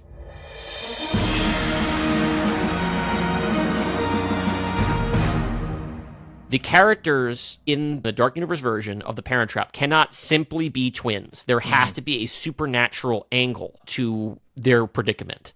The idea that I had was that we have a couple who are essentially like they're witches or wizards or warlocks or whatnot. Mm-hmm. And they have one baby, and then within a year, they realize that they hate each other. But because they're magic, rather than just saying, okay, we'll split custody, they say, we're going to split the baby in half and create 2 of them. And we will each get to raise this child on our own. I also have a stipulation. Okay. Which is that our version, in addition to being a Dark Universe remake of The Parent Trap, also has to be a sequel to Trap, the M. Night Shyamalan film. In that one... Why? The father in the movie is the butcher.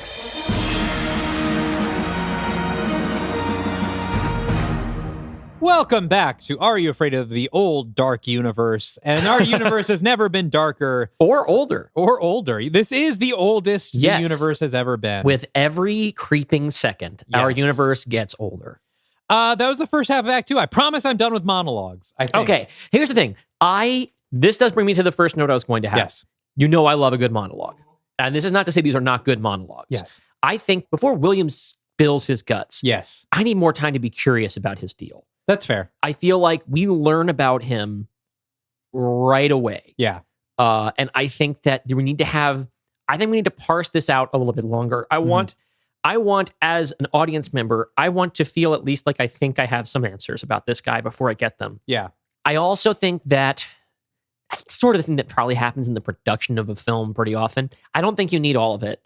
Yeah, I know that this scene, if you're listening to the regular version, you didn't even get this monologue, which I think it's long. Speaks a little bit to to its necessity in the story. Yeah. Right? I think It's the kind of monologue that I think works in the novel. Yeah. And it would work maybe if it was a stage play. One thing I was thinking today that I was like, oh, it's too late, is like I should at least give some action to it. Like they should be going into the basement to look for something. Like there should be a change of scenery or something, you know? Like some right sort now of they're like, just sitting and he's telling the story. And like there's an extent to which like I believe they're all sitting and smoking a joint together. They might loosen up.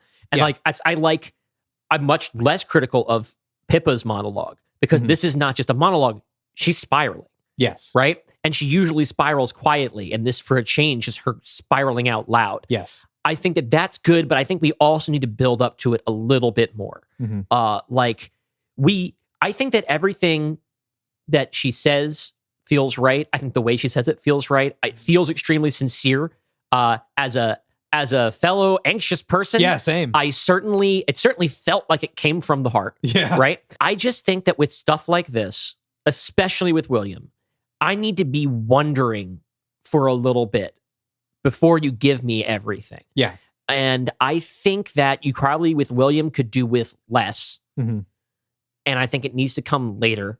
And if we are building some sort of thing between William and Maggie, which it feels like we are, that kind of feels like it comes out of nowhere. There's not a romantic thing building. To go into my, you know, like we talked about the original novel Benighted is about World War I pessimism. What I'm trying to get at with this is that these are all people who, in a world that I think increasingly feels completely out of our hands, everyone is looking for the illusion of control in their own way. And Maggie and Williams they kind of have twin versions of this where they both look for control in the veneer of security. Right. William in a way where he's actually getting the money to ensure that he has the resources, and Maggie just trying to conjure the illusion of money, you know? So like they kind of have similar aesthetic eyes in a way that helps them bond. But yeah, there's not anything romantic. Okay. That was intended, but it's the kind of thing where like if the actors had chemistry and if it read that way, like, it's hey, that's kind of fun. I mean, the thing is we're intercutting between that and a scene where our two other characters are just like kind of leaking with chemistry for each other. Yes. All of their shit, I know this is very much pulled right from if not from the novel, then from the film. And I think you've done a really good job of making the very, very fast pace of the love affair between, I keep saying Penn because I keep forgetting the full version. You can just say Penn. Of Penn and Lily in that movie. And making it feel very contemporary and very real. It doesn't feel phony in the James Whale movie. Yeah. It just feels like it's stuck in the conventions a little bit of like a golden age movie. In the James Whale movie, these people meet, they go share a drink together in the backseat of the car, they fall and then in they're love, ready they to get married. be married. Yes. Yeah, like, whereas this is almost deconstructing the way that feeling can be real. Yes. Right? You talk about this as one of the reasons why like being remaining open to new romance is important to you in your life. And that is a magical feeling. Yeah. And the difference between the two of them and their worldviews, it has a lot to do with their experience, right? Is that Lily has in her professional life had to deal with versions of this at her. Right. And eventually realizes that she'll enjoy her life more if she is open to sharing that and nurturing that feeling. Yeah. Whereas Penn is kind of resentful of it, even because I feel like there's this thing where Penn doesn't probably feel like he deserves to be alive. Yeah, he's very depressed. Right. He's got this very nihilistic worldview. He's separated the notion of being alive and being happy with the notion of deserving to be alive and deserving to be happy. Yeah. And I think that's, first of all, very real and very familiar. And I think Pippa doesn't trust joy because she thinks that it's just going to go away the moment. She's a magical thinker, right? And she thinks if she acknowledges joy, it's going to go away. Yeah. And Penn is someone who's like, well, if I acknowledge joy, then I'll feel bad for feeling it. Maybe I'm projecting a little bit. I think that's true. I see a lot of myself and people in my life in these characters in a way that feels That's what I was hoping. It feels really, really honest. That's what I was hoping. I see, and like we talk about the way I mentioned earlier that when you write something like this where you don't have as many boxes to check, You certainly have boxes from the novel. You're going beat by beat, very close to the source material, right? Like plot-wise, I can't even really comment because it's exactly what's there, right? So I'm only talking about for now anyway. Maybe you have a third act twist for me, right? But even all the character dynamics are pretty much set from there, but the characters are specific in ways that feel like they're extrapolated from those characters, but they're fuller, I think, in that the expectations are different for a movie like this made now than a movie like this made then. One of the things I had to do is identify the things with the movie and the book that didn't ring true for me. And one of them was, now they're getting married, like, and so I was like, well, that's maybe the point of the scene. And maybe that's the friction that I can experiment with. And to me, like, Gladys is maybe the one character who acknowledges her lack of control and has found a way to rejoice in it, while Penn likes to think that he has relinquished control, but it's in a very cynical, nihilistic way that's actually not honest. That's the danger of nihilism as a philosophy, right? Is that you like to think about it as, I am giving myself permission to embrace the chaos of our world. Yes, and to accept it and to laugh at it, right? Yeah. Everybody else has found something to anchor their world to, and I know better. Yeah. Right? I know that there's nothing. And that can free you or it can fucking wreck you. And sometimes it can do both, right? And I think this feels like, even if it's a little talky, right? And it feels a little theatrical. And these are things that, we're always our own worst critics, and these are the things that I see in my own work that I have to try and run away from. I think this script would work best as a play. I think it would be a really good play. I think it would be a good play. Yes. I think it would work best as a play. It feels play-like, as it is. And you have some interesting sort of, like, when you do go into action, I can very easily see how you want it to be done. I can see how it works with film. It does feel more like a play. Yes. Not in a way that's incompatible with being a film. Sure. Right? I mean, lots of plays get turned into talky films, and a lot of that comes through in the direction, right? Yeah, and I think that if you saw this as a movie, you'd think, was this a play? Yeah.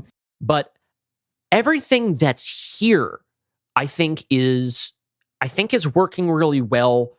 I think that you mostly, so far, it just feels like you can do a little bit less, or you can move things here or there. I think so. I am curious to see how the mystery goes. We've just put Pippa into, just put Maggie into danger. We've just had a couple things happen. Maggie is now faced with a very drunk Morgan. Yeah. And Pippa has found that someone is locked in the attic and is giggling back there.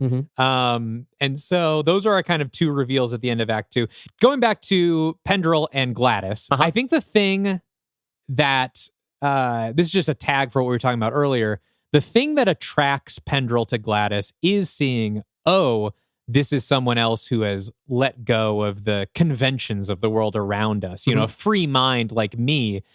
But in this moment, he sees someone that's actually free. Yeah. And is someone who can tell him to let go and mean it. And for the first time, he's seeing what that really means to, like, be earnest. Right. That letting go means being earnest and honest. What could be more attractive, right? It's just like, this is someone who's achieved something I pretend to achieve. And it's attractive and also terrifying. I think it terrifies him of, like, well, what does this mean about myself now? And what do I do with it? And a great way to put off thinking about that, have sex in the back of a car. That's right. And I recommend that for everybody who's listening in the car. Pull over, pull over. Pause this. Actually, don't pause. Fuck to the sounds of our voices. No, don't. You'll miss important plot points. All right, let's get into the second half of Act 2. Okay. Morgan looms in front of the fire, swaying and smiling. Maggie's breath catches in her throat. Oh, hi, Mr. Morgan. Are you looking for Mrs. Femme? Morgan just breathes, loud and rattling. She just stepped away for a second with William. I'll get both of them. She moves to the door, but freezes when Morgan suddenly lurches forward. He barrels toward her, leaning forward and letting his bulk build momentum. He stumbles past her and puts his weight against the door, slamming it in front of her. He leans there, panting. It'll only be a moment, I'm sure. She turns away from him to walk back to the fire, but he lurches again, coming to an unstable stop in front of her. What do you want? He makes a soft, gurgling groan, and she turns her face away from the smell of his breath and wraps her arms around herself. Morgan's smile fades. A trickle of booze still runs from the corner of his mouth into his beard, wetting it. Maggie makes her move. She turns to the staircase, managing to half yell, Pippa! Heavy footfalls pound after her, and then a large hand falls on her shoulder, pulling her around. Morgan wraps his arms around her, squeezing her tightly, pulling at the back of her dress.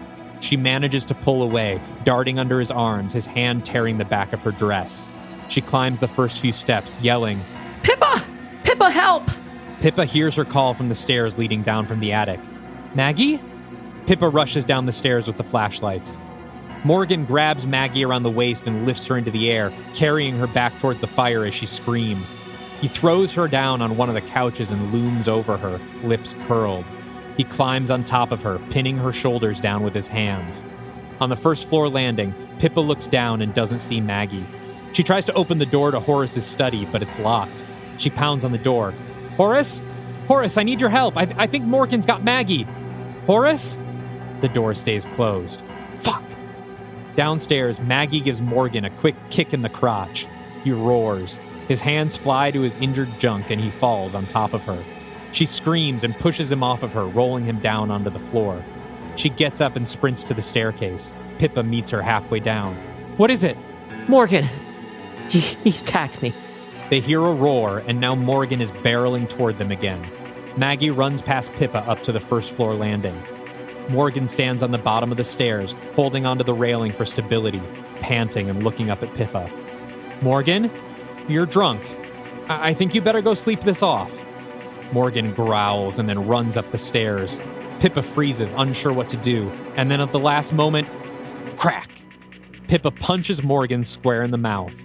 Morgan stumbles back a few steps, shocked from the impact. Pippa looks at her fist, and then back at Maggie with a, hey, I did it, smile. But Maggie is still looking over Pippa's shoulder. Pippa turns back around just in time for Morgan to charge into her like a bull, slamming her back against the railing with enough force that it cracks. Pippa grabs Morgan by the sleeves and manages to spin around so Morgan's back is to the railing. Morgan tries to push Pippa against the opposite wall, but Pippa gets her foot up and kicks Morgan back against the banister, which cracks again and this time bows outward, but doesn't quite break. Pippa takes the opportunity to grab a metal flashlight, which has fallen down to a stair next to her. She swings it straight into Morgan's temple, and with another loud crack, he's out cold. He falls to the stairs and tumbles down them, resting akimbo at the bottom. Maggie rushes down to Pippa and kisses her hard. How's that for taking action? We have to get out of this house. Where? There's nowhere to go, Mags. And I can't leave without my DOP kit. Maggie pants, trying to think of any kind of escape. Finally, she just yells, Where the fuck is Pendrell? Cut to the garage, where Pendrell has his face buried between Lily's thighs. Lily's back is arched, eyes closed, in ecstasy. Oh, Roger. Fuck, I love you, Roger. I love you so fucking much. Pendrell moans, and Lily's pleasure grows until she finally climaxes, which I will spare our listeners the experience of hearing me act out. Yeah, I appreciate it. Yeah, you don't want me to... We're sitting pretty close to each other. We keep making eye contact. I'll have what she's having. Roger sits up, sliding his underwear off, and climbs on top of Lily. They fuck, Roger clearly out of his mind with lust. He stares into her eyes as he thrusts, grunting and moaning. Lily whimpers and says, I see it. I can see it in your eyes, Roger. Say it. Roger grits his teeth, conflicted. It's okay, darling. You'll feel better. Just say it. Roger slows his thrusting, fighting an internal battle. He opens his mouth as if to speak, and then pulls out, moving away from Lily to sit at the other end of the seat.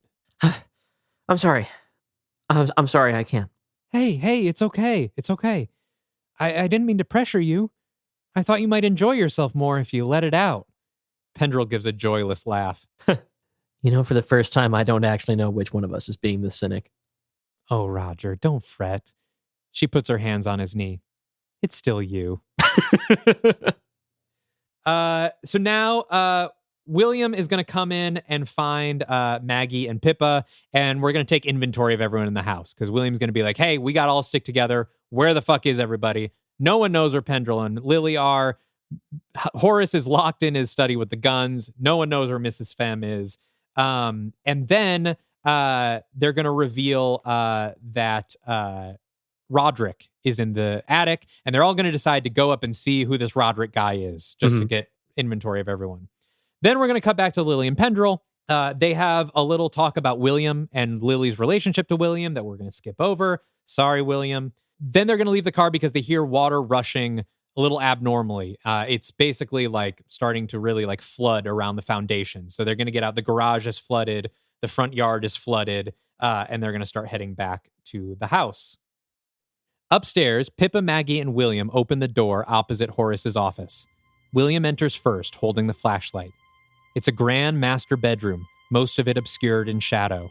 In the middle is a 4-poster bed, and sure enough, there appears to be a man lying still under the covers, sunken into the mattress. Is someone there? Maggie steps forward into William's light and approaches the bed. Are you Roderick? The old man's head moves, an almost imperceptible nod. Who are you?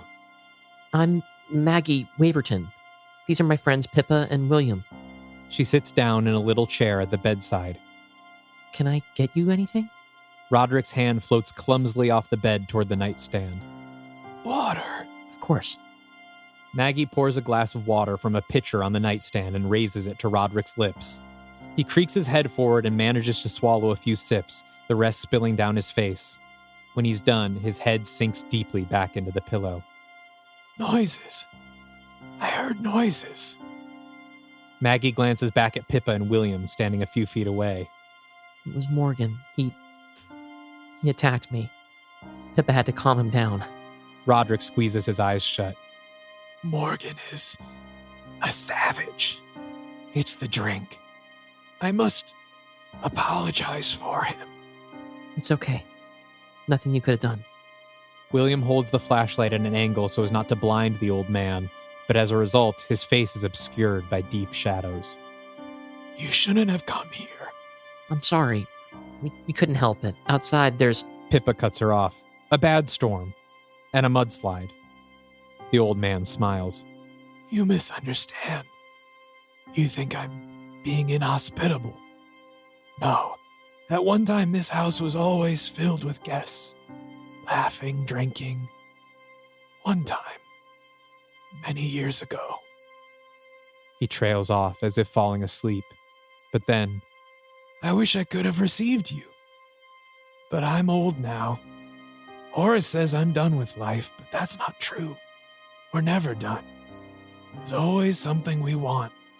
What do you want, Roderick? His hand floats over the bed again. More water. Maggie smiles and gives him another drink. Look at you. All of you so young. Younger than you think. You must be thinking, what a queer place this is. What a queer family. Wondering whether or not you're any better off in this old dark house than out in the rain. I could tell you about this place, but it's such a long story, and it's difficult to speak. Maggie places her hand on his arm. That's okay. Death lives in this place. It started many years ago with Rebecca's sister, Rachel. Yes, she told me about her. Then it came for Horace and Rebecca's children. Sickness took the oldest when he was just 13. A car accident took his younger sister. Only Jonathan survived. When he left for college, it seemed like he might escape this place for good. But this house, it follows you. Jonathan. He's upstairs, isn't he? He went mad. He returned here a few years ago, and Horace locked him up there for his own safety. But the pain... It's hard to see your own son turn into someone else. Horace can't bring himself to see him anymore. Only Morgan goes up there to deliver food and listen to his ravings. That's why the Femmes are the way they are. Horace, empty, brittle, a shell. Something in him missing forever. Rebecca shut off from everyone, a god behind her, a god who's vengeful, half crazed. Have pity on them, just for this one night. His voice is getting weaker. It's late, isn't it? We should all be in bed. Yes, we won't bother you anymore. She starts to stand. Wait, one last thing. Danger. Danger? Morgan, if he's as drunk as you say, he may try to release Jonathan. And Jonathan, he's consumed by hate now. He may try to burn this place to the ground, with all of us in it. Maggie looks back at Pippa and William. Better go back, make sure Morgan's still out cold. Thank you, Roderick. But he's already still, even his breathing undetectable. Back outside, Lily and Pendrell exit the garage and stare in wonder. The entire alcove that surrounds the house is flooded, a torrent of water spilling from the cliffs above. The water stands a foot high around the house, rushing around the foundation. The house must be flooded by now! Pendrell breaks for the porch, Lily still on his back, barely able to keep his footing in the current. They finally climb the steps, and Penn lets her down by the front door. Before we go back in, Yes? I may not be ready to say that thing just yet. What I can say is that I'd really like to spend the end of the world with you. Lily smiles. I'd like that too. They kiss passionately. And you will say it. Oh, I will I? Mm-hmm. I can see it in your eyes. By the end of tonight, even. I guess we'll see exactly how perceptive of a drunk you are. He turns and pounds on the door. Hey, Fems! We're back! Let us in! After a moment, the door swings open, revealing Pippa. She throws her arms around Penn. Where the hell were you guys? Stepped out for a nightcap. Might we come warm our frozen bones by the fire? A few minutes later, Pendrell, Lily, Pippa, Maggie, and William gather in the kitchen around one of the lanterns. Pendrell speaks. So there's a madman in the attic, a rapist in the foyer, an armed nutcase in the office, and we don't know where the hell Mrs. Fem is. Is that right? And my hormones are missing. What? They disappeared sometime during dinner. I don't know who took them. William looks at Pendrell. Where have you two been? Penn and Lily exchange a glance. We went to find my flask. Took you a while. Don't pretend to be jealous, Bill. You know our arrangement. William smirks at Pendrell. You just lost your ticket to the bunker, kid. Oh, hey, wait. How do you feel about polyamory? The kitchen door opens and everyone turns to find Horace, looking as blank and clueless as ever. Here you kids are. Why is everyone still awake? It's getting late. We went to talk to Roderick. Horace freezes. Roderick? Yes. You spoke to Roderick. Yes, he told us everything. Horace looks agitated. What on earth are you talking about? He told us about Jonathan, the man you have locked in the attic. Roderick has been dead for a week. Everyone is silent. Horace shakes his head and goes back to the door. William jumps in. Hey, don't go off without us. Sorry, but apparently I have to go check on my dead father-in-law. Pendrell turns to Maggie. I owe you an apology. We should have stayed in the car all night. Pippa moves for the door. Come on, we have to go after him. The group goes back into the foyer. It's begun to flood. Their feet splash in the 2 inches of water before Pippa brings them all to a halt. Wait, where the hell is Morgan? They look around. The couch is empty. He's gone. Shit. They all turn to the sound of footsteps racing down the stairs. It's Horace, carrying the silver John Voight gun. William steps in front of everyone. Whoa, hey now. What's that for? Horace looks panicked. You kids need to hide, now. Hide? Hide from what? Morgan! He's let Jonathan out. End of Act 2. All right. I mean, I don't have a lot of new notes. I introduced a little bit of supernatural stuff. Yes, that Horace is... The dead have risen. Yes, the dead have risen. Roderick died a week ago. They talked to him. Just a nice little spooky ghost story type move. It's an old dark house type move. And I like that, we've established that it's every horror movie happening at once, right? He doesn't have to come back as a mindless zombie. Yeah. He can be a mindful zombie. It's the same thing again where it's like, okay, it is somehow I feel like we tend to forgive it more when it's someone old. Mm-hmm.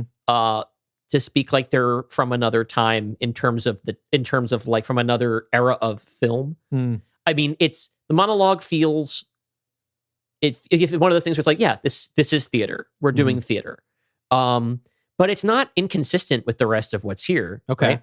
I'm still enjoying the dynamic between Lily and I can't fucking Pendrell. keep the name Pendrell in my head. Roger. Yeah, but I don't don't want to call him Roger because he doesn't like being called Roger. Lily calls him Roger. Yeah, but we don't have the same relationship. It's the injection of humor is maybe it's the kind of thing I feel like you have to feel it out in the actual performances, where we've built a sense of dread, and I'm not sure that it always feels like we should pull that far back, because once we've reintroduced Pendrell into the peril, it feels like it pulls away at the tension a little bit that I'm not sure that I like. But that's kind of a natural side effect of bringing him in there, unless we want to sober him up a little bit, metaphorically speaking, right? I think especially it's an interesting sort of juncture to lighten things up, because it's right before we get our gothic supernatural twist. Yeah. So maybe that's a good breath. It depends on where we go from here. It's also, I think, one thing that's hard to get across in a script like this is the old dark aspect of it. That ideally, everything's going to be fucking dark, very selective lighting, that I would hope that even like when they're in the back seat, we would frame things so it seems like there's a foreboding sense of danger around them, right? Like that everyone's sort of in a little island that they control, and then it's just darkness all around, right? And so hopefully even some of the lighter things would feel more of a piece, because they're in a garage in the end of the world with demons, and we have don't the know what's out sound there, of the thunderous sounds the of rain, the pounding rain on the roof. Yeah, like that atmosphere is something that we do not have the production to provide for you all right now. So I get that. I kind of think we're on the page. There's not a lot that leaps out at me here, right? I mean, it seems like the main things that I feel are a little bit off to me are things that we've talked about at length already. So I'm cherry picking here. I would. In a way, it would have been more fun for me, Dalton, if this had been your worst script. And instead, I just think this is really good. And this is, I mean, we talked about it a little bit, but like, I'm jealous in that it's something that it feels like I would write, and you're doing like, if it's a very easy to do a 1-to-1 comparison between this and my Night of the Living Dead, and I like yours a lot better. Wow. But it's not, because yours has zombie action. Sure, mine has zombie action in it. Deal with all the like. Yes, but there was little than stuff. my jealousy is that this is kind of, until I decided I can't just have them be in the house for the night, and I can't just have them all talking about stuff. This is kind of the movie I wanted to do. So I feel a little. Now I challenged myself to do something else instead, and I do like that script. How it, especially with all the things that we changed in our discussion. But part of it is a little bit of frustration, being like, I could have scooped you, but then there's also the doubt. If I had taken the amount of time that you took here, which I didn't have, could I have scooped you, or would we have ended up with two movies that were way too similar, and then yours would just have been the better one of those? A question that we're never going to have answered, which is why I'm glad I'm doing something completely different in the next episode. Yeah, Mystery Men, I'm sure, will be very, very different. Yes. Anyway, I really like this. Let's get to Act 3. Let's finish it out and see if I have anything mean to say to you. I feel a little bit better if I had something mean to say. This is where I'm going to really deviate from the movie and the book. So this is where I go off script, so to speak. Let's get to the fireworks factory. Act 3. Everyone stands at the bottom of the stairs looking up, ready for anything. Then, plodding, arrhythmic footfalls. Morgan appears, leaning against the broken banister, cracking it further. He has a lopsided grin on his face. Horace hands something to William without looking at him. William, I need you to get these ladies somewhere safe. Rachel's room. Lock them in. The women rebel. Lock us in? Shouldn't we stick together? Then Morgan comes lumbering down the stairs. Horace raises his gun, but the brute only slows a bit. Stop it, Morgan. I'm warning you. Come on, ladies. William ushers Lily, Maggie, and Pippa to the door. Pippa calls out, Pen, come with us. Penn gives Pippa an anxious look, but shakes his head. I'm going to help the old man. Penn, goddammit! Pippa tries to run back, but William grabs her around the waist. I'm not leaving Pendrell. You'll be fine. Come on. He pushes the three of them into the hallway. Morgan sways toward Horace, who still has the gun raised. Morgan, I mean it. You've gone too far this time. Morgan advances. Morgan, damn it, go put Jonathan back upstairs. Morgan advances. Horace, I think it's time to pull the trigger. Morgan, don't make me do this. The gun shakes. Morgan doesn't stop. Horace! Morgan, after all I've done for you! Morgan smacks the gun out of Horace's hand, then grabs him roughly by the neck with both of his thick mitts. He shakes him back and forth before tossing him to the ground. Penn grits his teeth and charges, hitting Morgan in the torso with his shoulder, hoping to knock him off balance. Morgan is as firm as an oak. He just punches Penn in the kidney, then again in the back, and he slams down into the water, coughing. Morgan lumbers off toward the hallway. Back in the hall, William is trying to usher the girls into Rebecca's sister's room. William, I thought you didn't want us to separate. You heard what he did to Maggie. It's just till we knock him out, okay? Don't you dare do this. I won't be shut away like a helpless damsel. We can take him down if we do it together. I've got this under control. Pippa suddenly slides under William's arm and books it down the hallway. Maggie's mouth falls open. Pippa! I can't leave Penn alone. Pippa splashes through the dark hallway. The faintest glow of light appears at the end, the doorway. And then Morgan steps in, his silhouette filling the frame. Pippa tries to skid to a halt and slides in the water, falling on her ass. Fuck! Cut to a door slamming in Lily and Maggie's faces. Lily pounds on it with her palm. William fucking Porterhouse, open this up! I need to get back to Roger. If this is because you're jealous, then I swear to God... Maggie shakes her shoulder. What? Maggie points a shaky finger. A shadow moves by the vanity where Maggie sat earlier that night. There's a person there. Lily fumbles for their flashlight, then illuminates the person in a circle of yellow light. Mrs. Femme? Mrs. Femme sits at the vanity, naked from the waist up. Her whole upper body is covered in short, dark scars. Some of them are freshly scabbed. She has her right arm held up at shoulder height. Her other hand pinches the loose flesh that hangs down from her bicep. Rebecca, what are you doing? Mrs. Femme turns to face them. Her eyes seem distant, unfocused. She speaks flatly.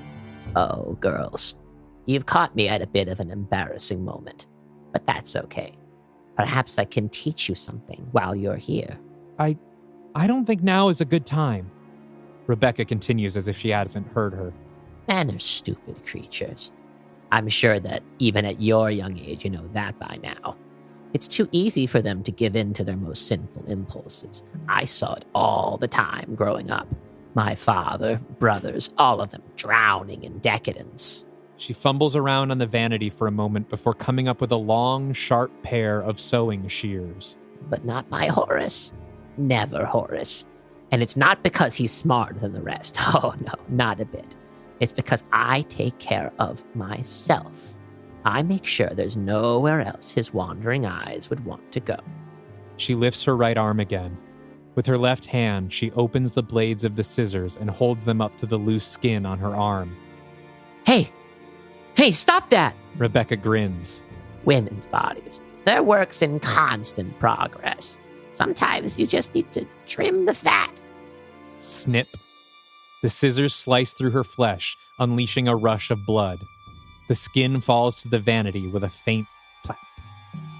Lily rushes forward and grabs the scissors out of her hands. What have you done to yourself? Rebecca picks up the flap of fat and skin and wiggles it in front of her face. You heard, Horace. I'm a snacker. Always have been, the way God made me. The trick is to take God's gifts and use them to your advantage. She pops the bloody wad of flesh into her mouth. Lily recoils. Maggie retches. Rebecca chews it with her mouth open, still smiling, the skin sliding between her molars. Waste not, want not. In the hallway, Morgan lunges at Pippa. She kicks the water, splashing him, and then tries to get around him as he shuts his eyes. But before she can, he grabs her around the waist from behind. She kicks helplessly. Let me go, you rapist motherfucker! William appears at the other end of the hall and runs to them. He shoulder checks Morgan, sending him and Pippa into the water. Morgan loses his grip and Pippa rolls away, soaked but safe. Get out of here! Pippa does. William gets into a fighting stance as Morgan climbs shakily to his feet. All right, Lurch. Time to pick on someone your own size. Cut to black. We're in Pendrell's POV as his eyes slowly flutter open, revealing Pippa. Pen, get up, come on. Pendrell slowly gets to his knees. I had him on the ropes, Pip. You should have seen me. Oh, I never doubted it. He's not supposed to be able to hit me. That's a hate crime. We'll make sure to cancel him as soon as we get some Wi-Fi. Pippa helps Penn to his feet. A voice speaks softly from behind them. Hello? Who are you? Pippa and Penn turn to the stairs. At the top of them is a slender boy, wearing nothing but a pair of black compression shorts. He trembles, hunched over, arms around himself. His hair isn't cut so much as it's been hacked at, sliced close to the scalp. He's clean-shaven, but it looks like it was also roughly done. Scabs and cuts pock his cheeks and chin. I'm Pippa, and this is Pendrell. Before she finishes, Horace is up on his feet and pointing up at the boy. You get back up to your room right this instant, young man. You stayed the fuck away from me. I am your father. You're a sadist and a coward. You won't even come face what you've done to me. I'm going to tell you one last time, Jonathan. Don't call me that. My name is Sally for the millionth time. Sally. Pippa and Pendrell look at each other, realization dawning on their faces. Sally. Pendrell turns on Horace, aghast. You detransitioned her. I what? Pendrell storms through the water and grabs Horace by the collar. You fucking psychopath. She's not crazy. She's trans. Hey, let's take it easy here. What the fuck is wrong with you? Horace can't look Pendrell in the face. Ray's a fixer. He fixes things. Pendrell throws him to the ground, disgusted. Pippa is standing still, eyes wide. She has my hormones. What? Pippa looks up at Sally, who has tear tracks on her cheeks. You took my hormones, didn't you? Yes. Well, Morgan did. But please, I need them. Pippa is panicked. Where are they? Please. Pippa runs for the stairs. Sally catches her halfway up, crying as she tries to wrestle her back down. Pippa is hyper-focused on the landing above. She elbows Sally in the jaw and breaks free, sprinting to the attic. Sally screams a desperate, tortured cry and turns to give chase. Pendrell finally moves, taking the steps 2 at a time. He grabs Sally and pulls her back. Hey, I'm sorry, but you can't. We'll figure something out. Sally fights as desperately as Pippa did a moment before. She thrashes her arms, scratching at Pendrell before finally thrusting him back against the broken railing. It cracks more, leaning them far back, high out over the foyer. Pendrell pushes them back to safety, but even that effort breaks the railing more. Sally falls loose to the opposite wall. Hey, let's calm down here. We're on your side. Sally pants and studies Pendrell, not knowing what to believe. Cut to the attic. Pippa runs into the now open room. It's bare, just a beat-up mattress on the floor and an old tube TV with a DVD player connected. Pippa makes a face at the smell and notices the mold growing in the corners, as well as the bedpan in the corner. And there it is, her DOP kit, next to the mattress, open with a syringe out and fully depressed. Back on the stairs, Pendrell is still trying to calm Sally down. You have no way of knowing this, but some really crazy stuff has happened out there in the last couple days, and Pippa needs those hormones. Honestly, that attic has probably been the safest place for you. Sally screams at this and charges him again. Pendrell trips backward into the railing, and this time it breaks. Pendrell falls in slow motion, eyes wide with horror, but also perhaps recognition, as if he's always known his life were leading to this one moment. He just didn't know it would come so fast. Just before he hits the ground, the back of his head collides with a small side table, knocking his head forward farther than it ought to go. The crack echoes through the dark foyer, and Pendrell collapses into the water, unmoving, head under the surface. Sally is frozen in horror. Pippa appears at the top of the stairs, DOP kit in hand. Pen? She rushes down the stairs past Sally, shouting his name. She gets down on her knees and pulls him up out of the water. He's limp. She scrambles to try to sit him up against the wall, and while her hands are under the water, she finds something. The gun. Back in Rachel's room, Rebecca gets up and begins to gesture at Maggie with the shears. Come on, girl. I'll show you how. It's not so bad once you get used to the pain, and your man will thank you for it. Stay away from me. It's not your fault. You're a big one. I was the same once. God gave you that body for a reason. Let it nourish you. They all turn when they hear a roar from the hall. Morgan? Yes. While you were in here self-cannibalizing, your crazy nephew let Jonathan out of the attic. This strikes Rebecca silent. Without dressing again, she snatches a set of keys off the vanity, unlocks the door, and runs into the hall. Lily and Maggie follow and find William slumped against the wall, face bloodied. He's out cold. Back in the foyer, Pippa's still looking at the gun when suddenly Sally snatches the dop kit from the water next to her. Sally backs away, clutching it to her chest. Pippa stands, considers for a moment, and then points the gun at her. Please, you need to give that back to me. I'm sorry. I can't. You don't understand. The world is ending. That might be the last of my supply for a long, long time. It's been years. Years! Pippa's eyes fill with tears. She doesn't know what to do. Horace is standing now, arms extended towards Sally like she's a wild animal. Hey, let's all relax here. Sally, just give this lady back her meds, all right? Oh, so she gets to be a woman and I don't? Because you're my son, goddammit. I don't care what anyone else does in their home, but I raised you. I gave you that name when you were born. You can't just throw it away. Sally clutches the dop kit tighter to her chest. Horace sighs. The rules are different for family. You belong to me. I'm not going back up there. She looks at Pippa. And I'm sorry, but I can't let these go. Her lip quivers and tears fill her eyes. You'll have to kill me. Pippa also trembles, hands gripped tightly on the shaking gun. We get a POV shot down the barrel, aimed straight at Sally's chest. John Voight's signature is legible on the side. Sally squeezes her eyes tight, ready for the end.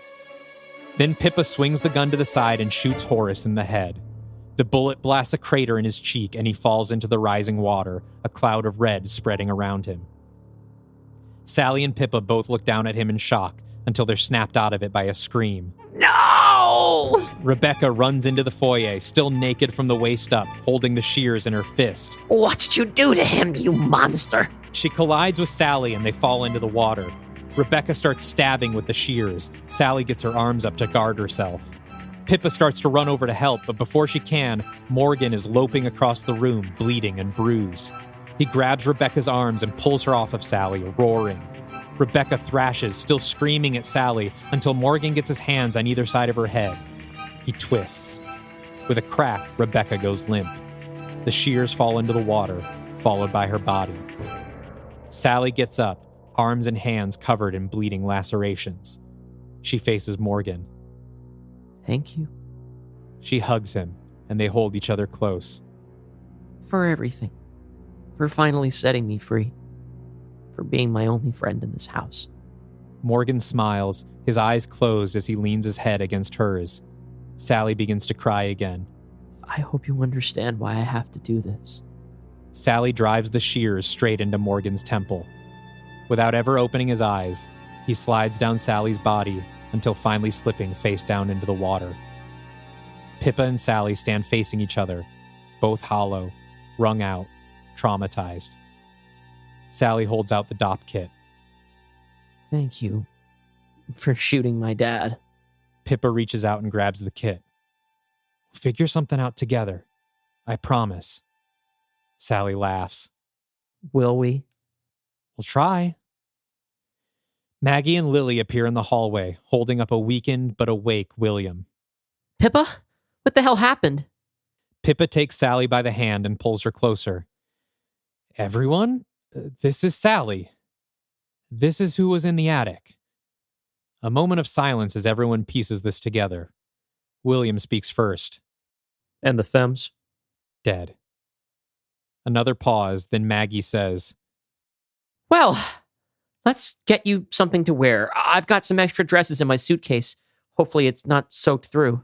Sally smiles weakly as Maggie heads to look through her things. Then Lily asks, Where's Roger? Pippa lowers her head. All eyes turn to find him slumped against the wall by the stairs. Lily gasps and runs to his side. Maggie cries and squeezes Pippa's hand.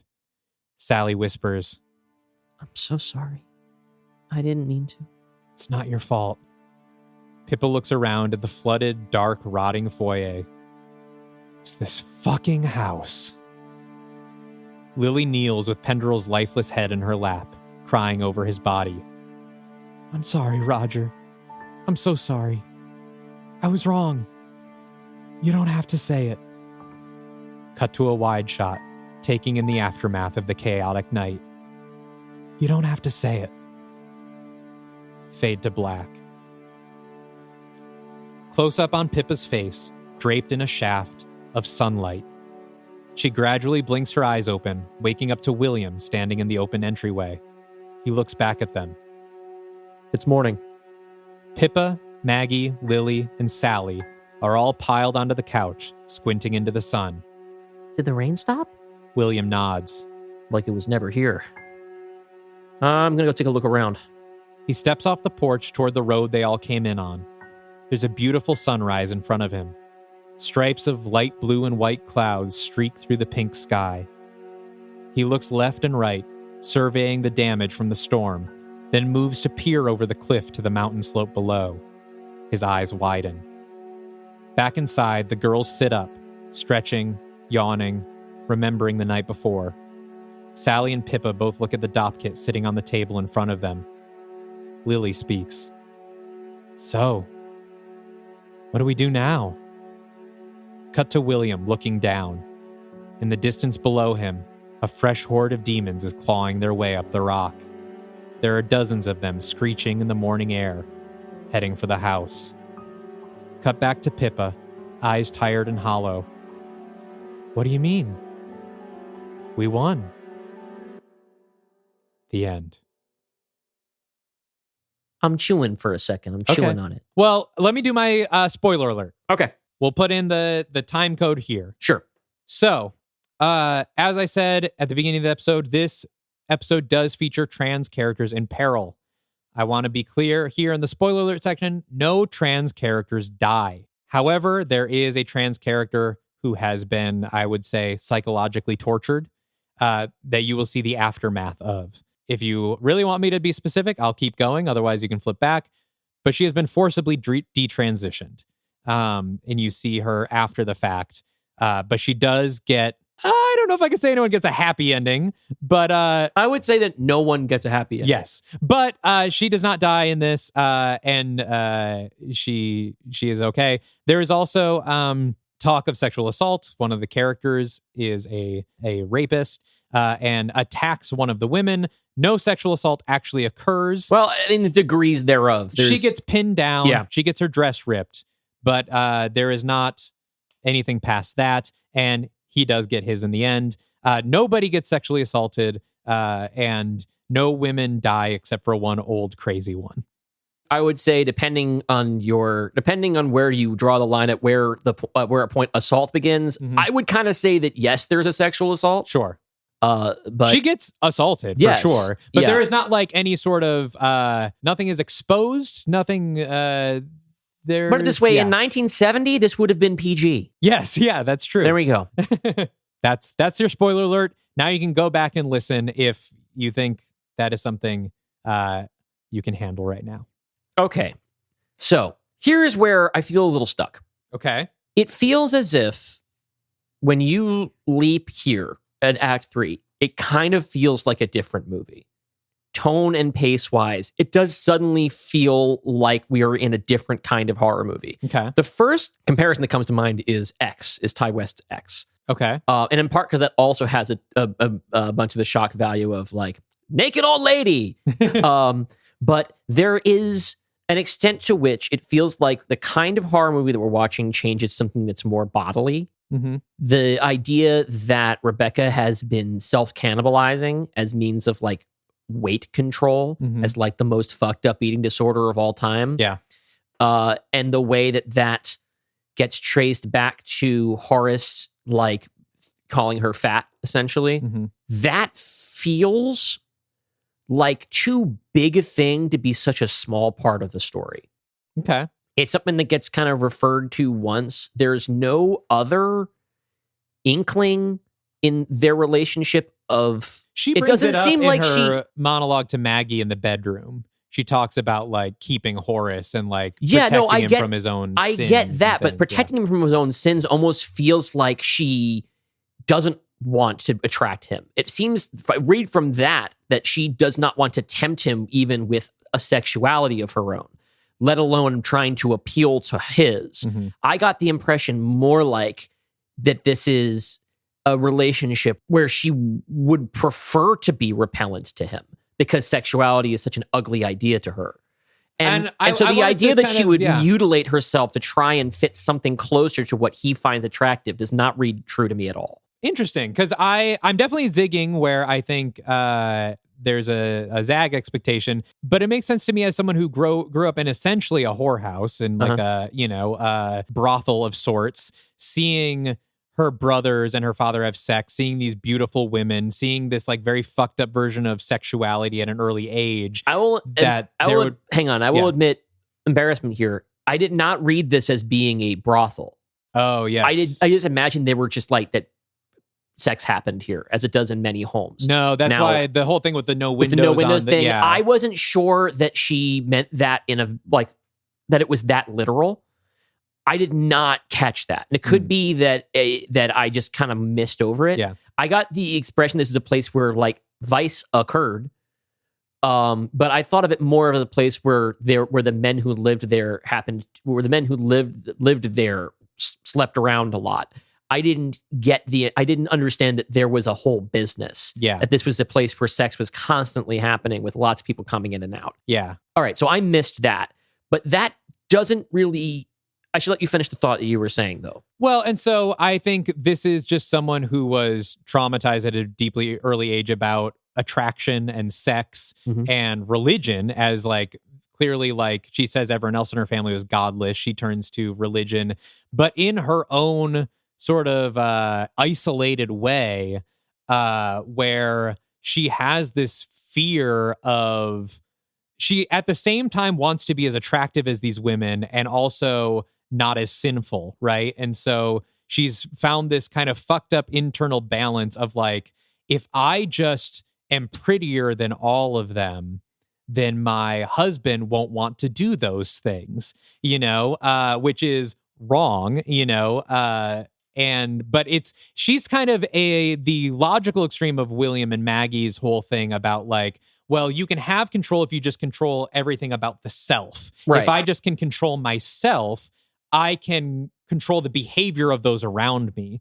And she's the sort of logical endpoint of that to its most deranged degree. Sure. I guess what I get lost on is it doesn't feel like the ends she pursues doesn't feel clear to me, or it doesn't feel as if it totally fits with everything going on with her character. Okay. Now, again, some more I might be projecting what I think massaging. this character needs to do, but I think as it stands for me reading it, it feels like a stretch in a direction that doesn't feel like it totally meshes. There's also the matter of, I don't think the idea that there's a forcibly detransitioned person upstairs is out of nowhere. And I don't think even necessarily that Horace, like imprisoning his kid upstairs, is out of nowhere or inconsistent. Yeah. But weirdly, it makes everything at the end very pat. Like it's chaos. And it's chaos for about 10 pages. And then everything ends up very, very neat. These are your heroes. These are your villains. The villains are all dead. The heroes are all...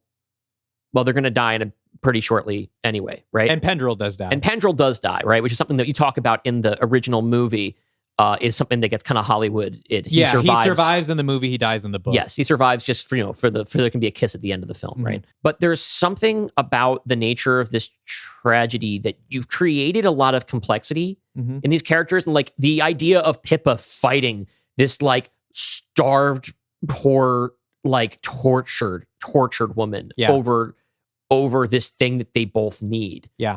I like that. Yeah. But the ease with which everything turns around is like, oh, I'll just shoot Horace in the head. And then, Rebecca gets killed by Morgan. And then it's like, okay, Morgan, you've demonstrated that you have good in you, because we find out that you've been trying to take care of the sister, right? Like they're siblings? Cousins. Yeah. Of your cousin who has been tortured upstairs in whatever way you feel like you can.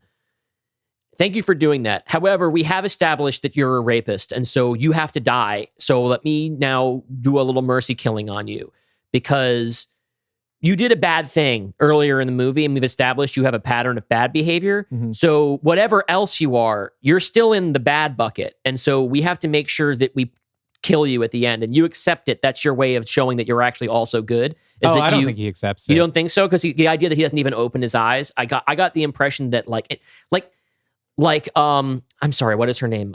Sally. Mm-hmm. Sally is telling him basically, I'm about to kill you. Mm-hmm. And despite having the physical strength advantage over every character in the movie, especially somebody who's been frail and mistreated, has no resistance to having something driven through his head. I took it that he's like, okay, I might as well die now. No, I think Morgan just doesn't see it coming. Okay. And then is dead by the time he can do anything. It was just a visual thing. That wasn't meant to be a character indication. Well, then I also have the problem with, like, I don't fully understand Sally killing Morgan.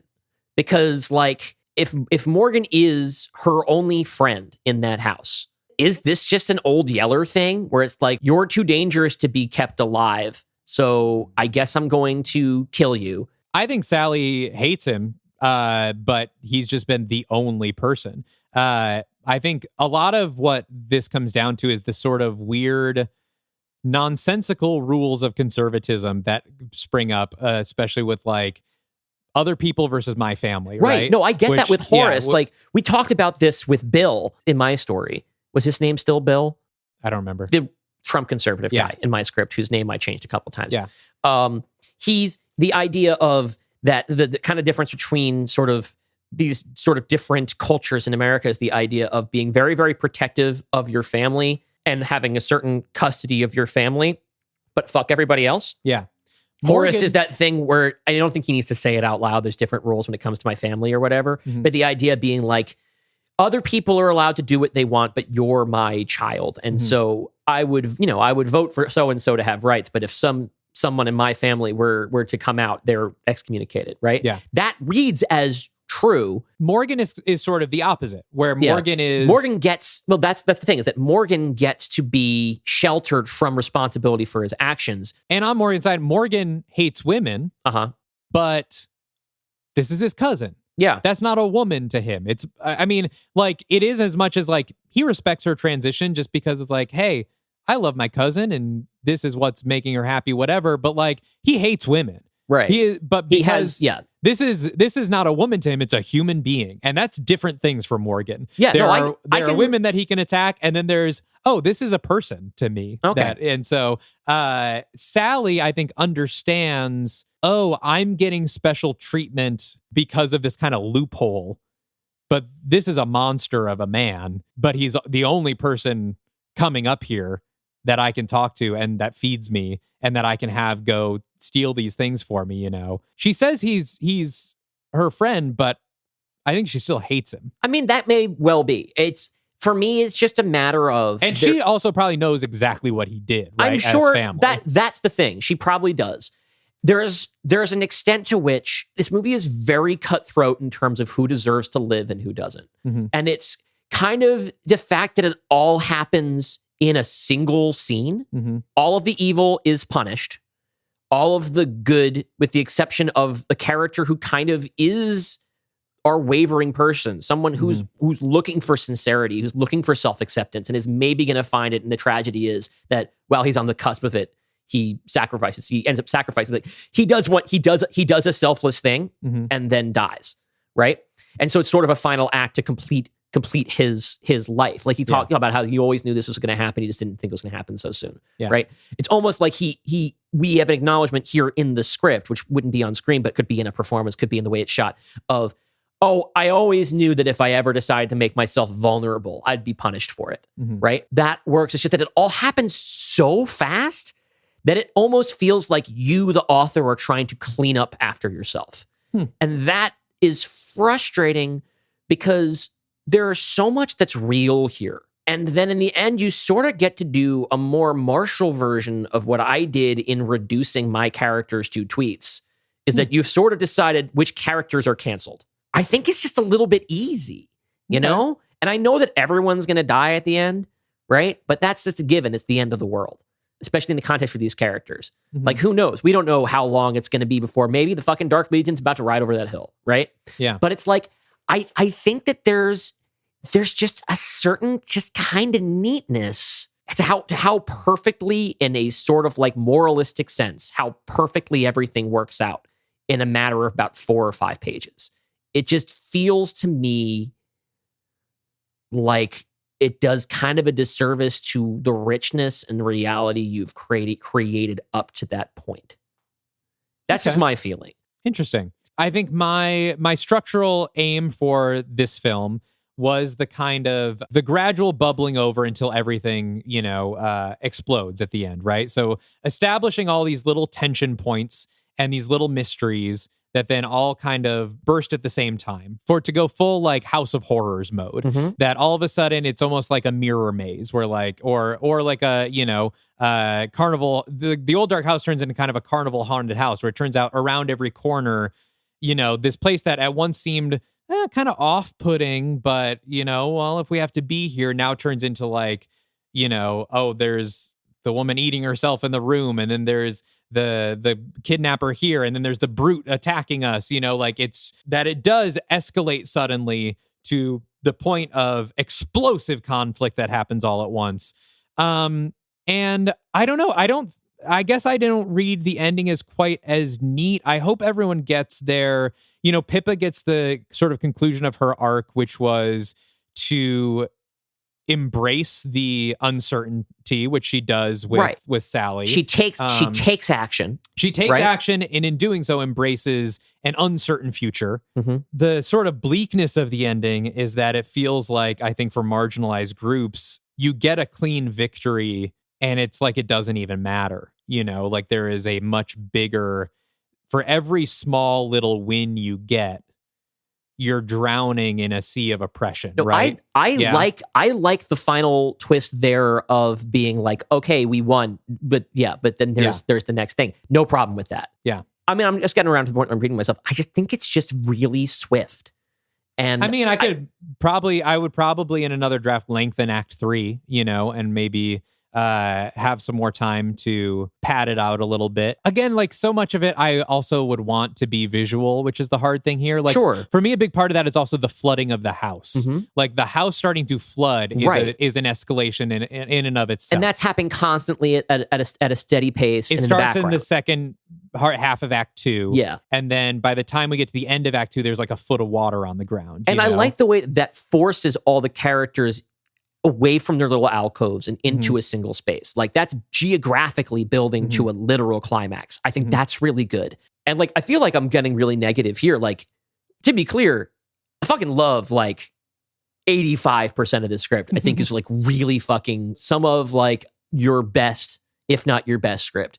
I think there's just something about the last 5 or so pages. Okay. I think that just feels like maybe it should be 10. Maybe like, I want the implosion of the Femmes isn't working for you. Yeah, the fall of the House of Femme. Yeah, I think the House of Femme should fall a little bit more gradually, I guess. Okay. I mean, this is one opinion, right?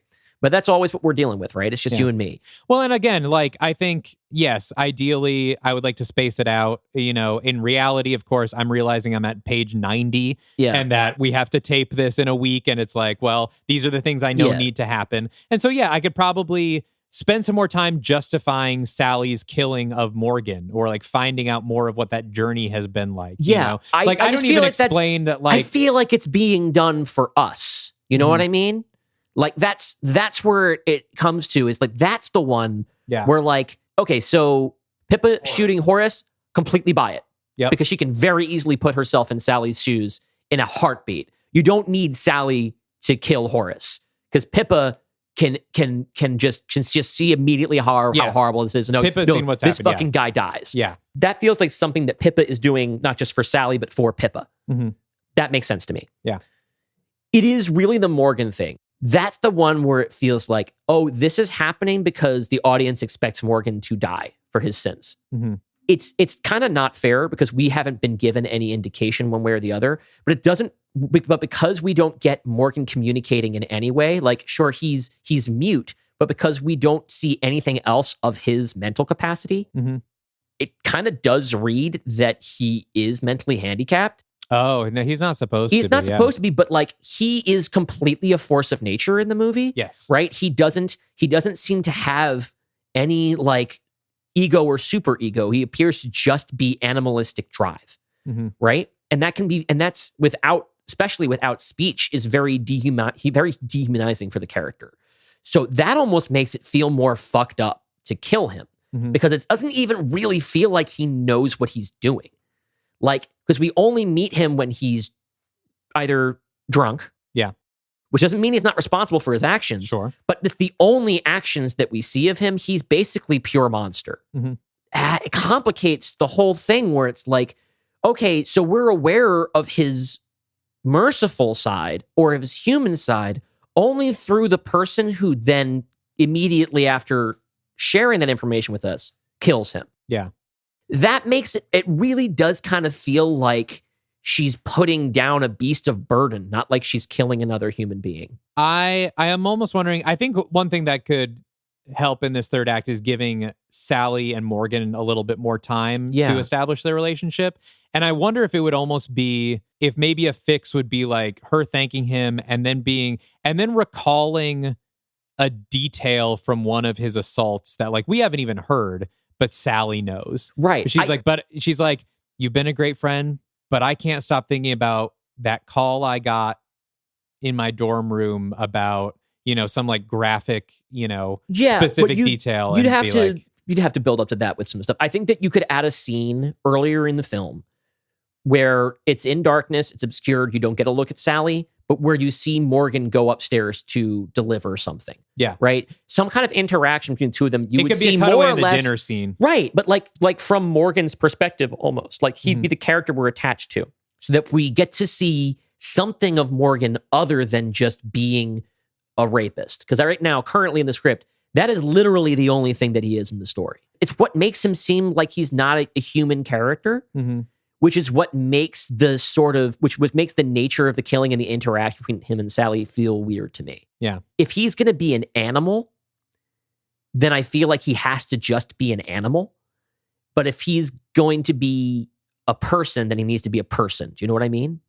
Yeah, I think one of the things that's valuable here is, especially one thing I'm always worried about is like, am I explaining things enough? And I tend to be an over-explainer, especially if it's something I really want to get across. I mean, that's the reason why like William's monologue is so fucking long, because it's like, I have this vision of the character. Let me make sure that like this really nuanced version of this rich guy and like why he's become this person. Let me make sure I really lay it out.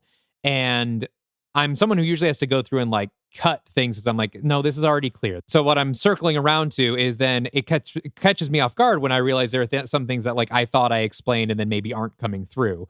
Like I really wanted Morgan to be sort of the part that represents like the sort of incel culture of like, post-election, the lonely men problem that everyone's talking about. Like this and is Horace a person, does kind of talk about that. Like he transfers blame for his actions to the women who reject him, which is a thing that people do all the time. People do all the time. Right? It's part of that lonely men syndrome thing. And like for Morgan, yes, born with a disability, and not an attractive person.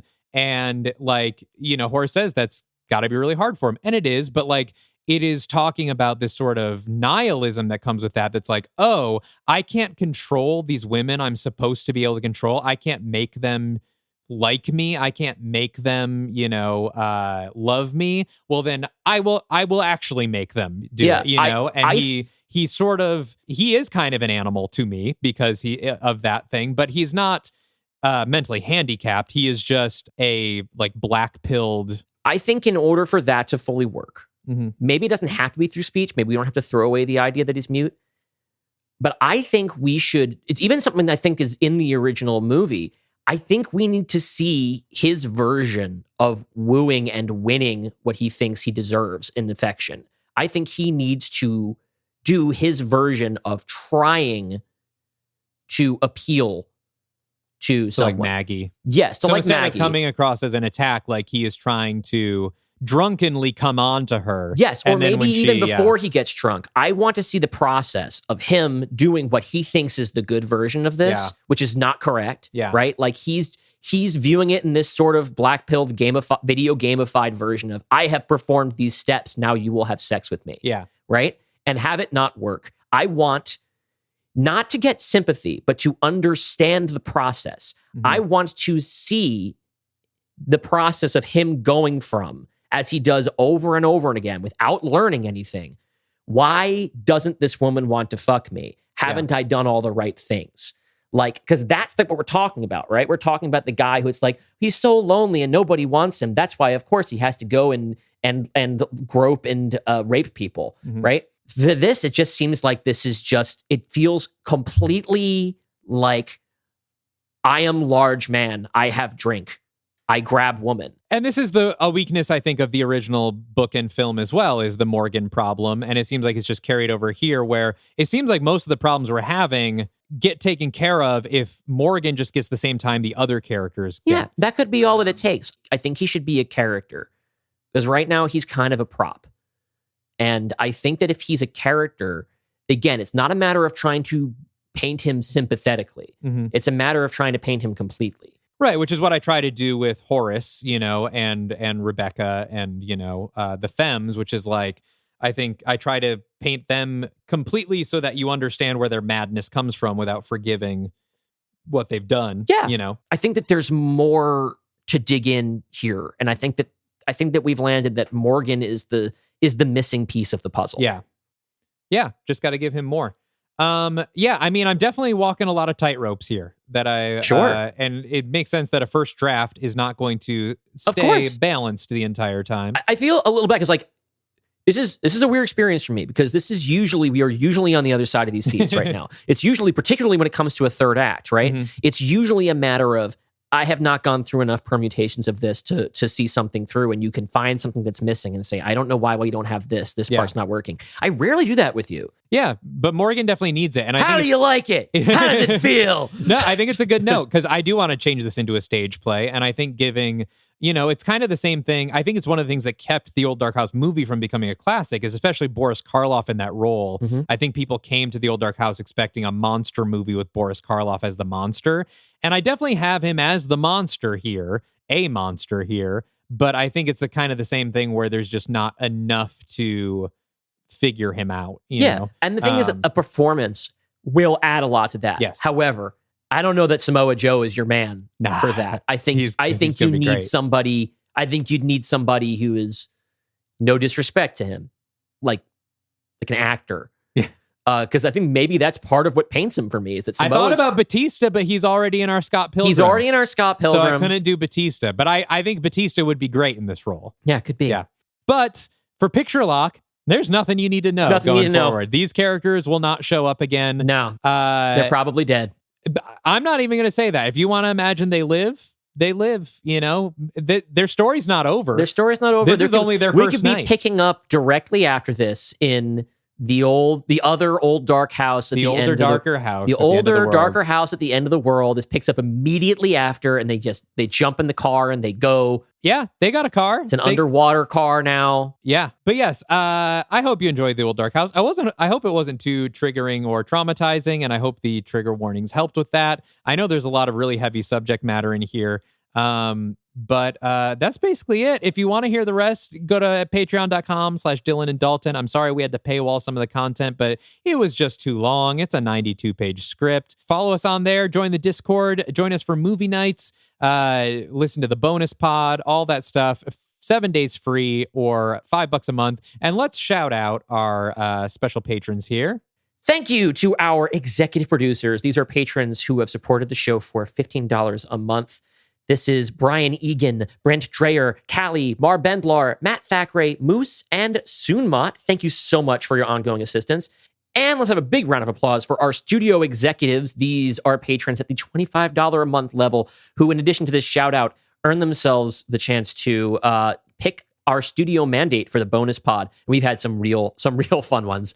This is Alyssa, Beerus, BotBot B, Bill French, Joe Valiant, Jonathan Morgantini, Cadel, Noel T, Sabrina Monroe, and Tom Webster. Thank you so much for filling up that studio executive tier this month. Yes. In 2 weeks, catch us back here. We will have a guest episode with special guest star Lindsay Kelk. And she will be pitching us her version of The Covenant. From 2006. That's right. The newest, not the newest movie, because we've done Scott Pilgrim. Yeah. But One of pretty those- recent movie. One of them new classics. Lindsay Kelk is a romance author and also one of the hosts of Tights and Fights, the wrestling podcast. So we're super excited to have her on. And then 2 weeks after that, of course, Mystery Men. Mystery Men. We are zooming through phase 4, getting closer and closer to Hell on Earth.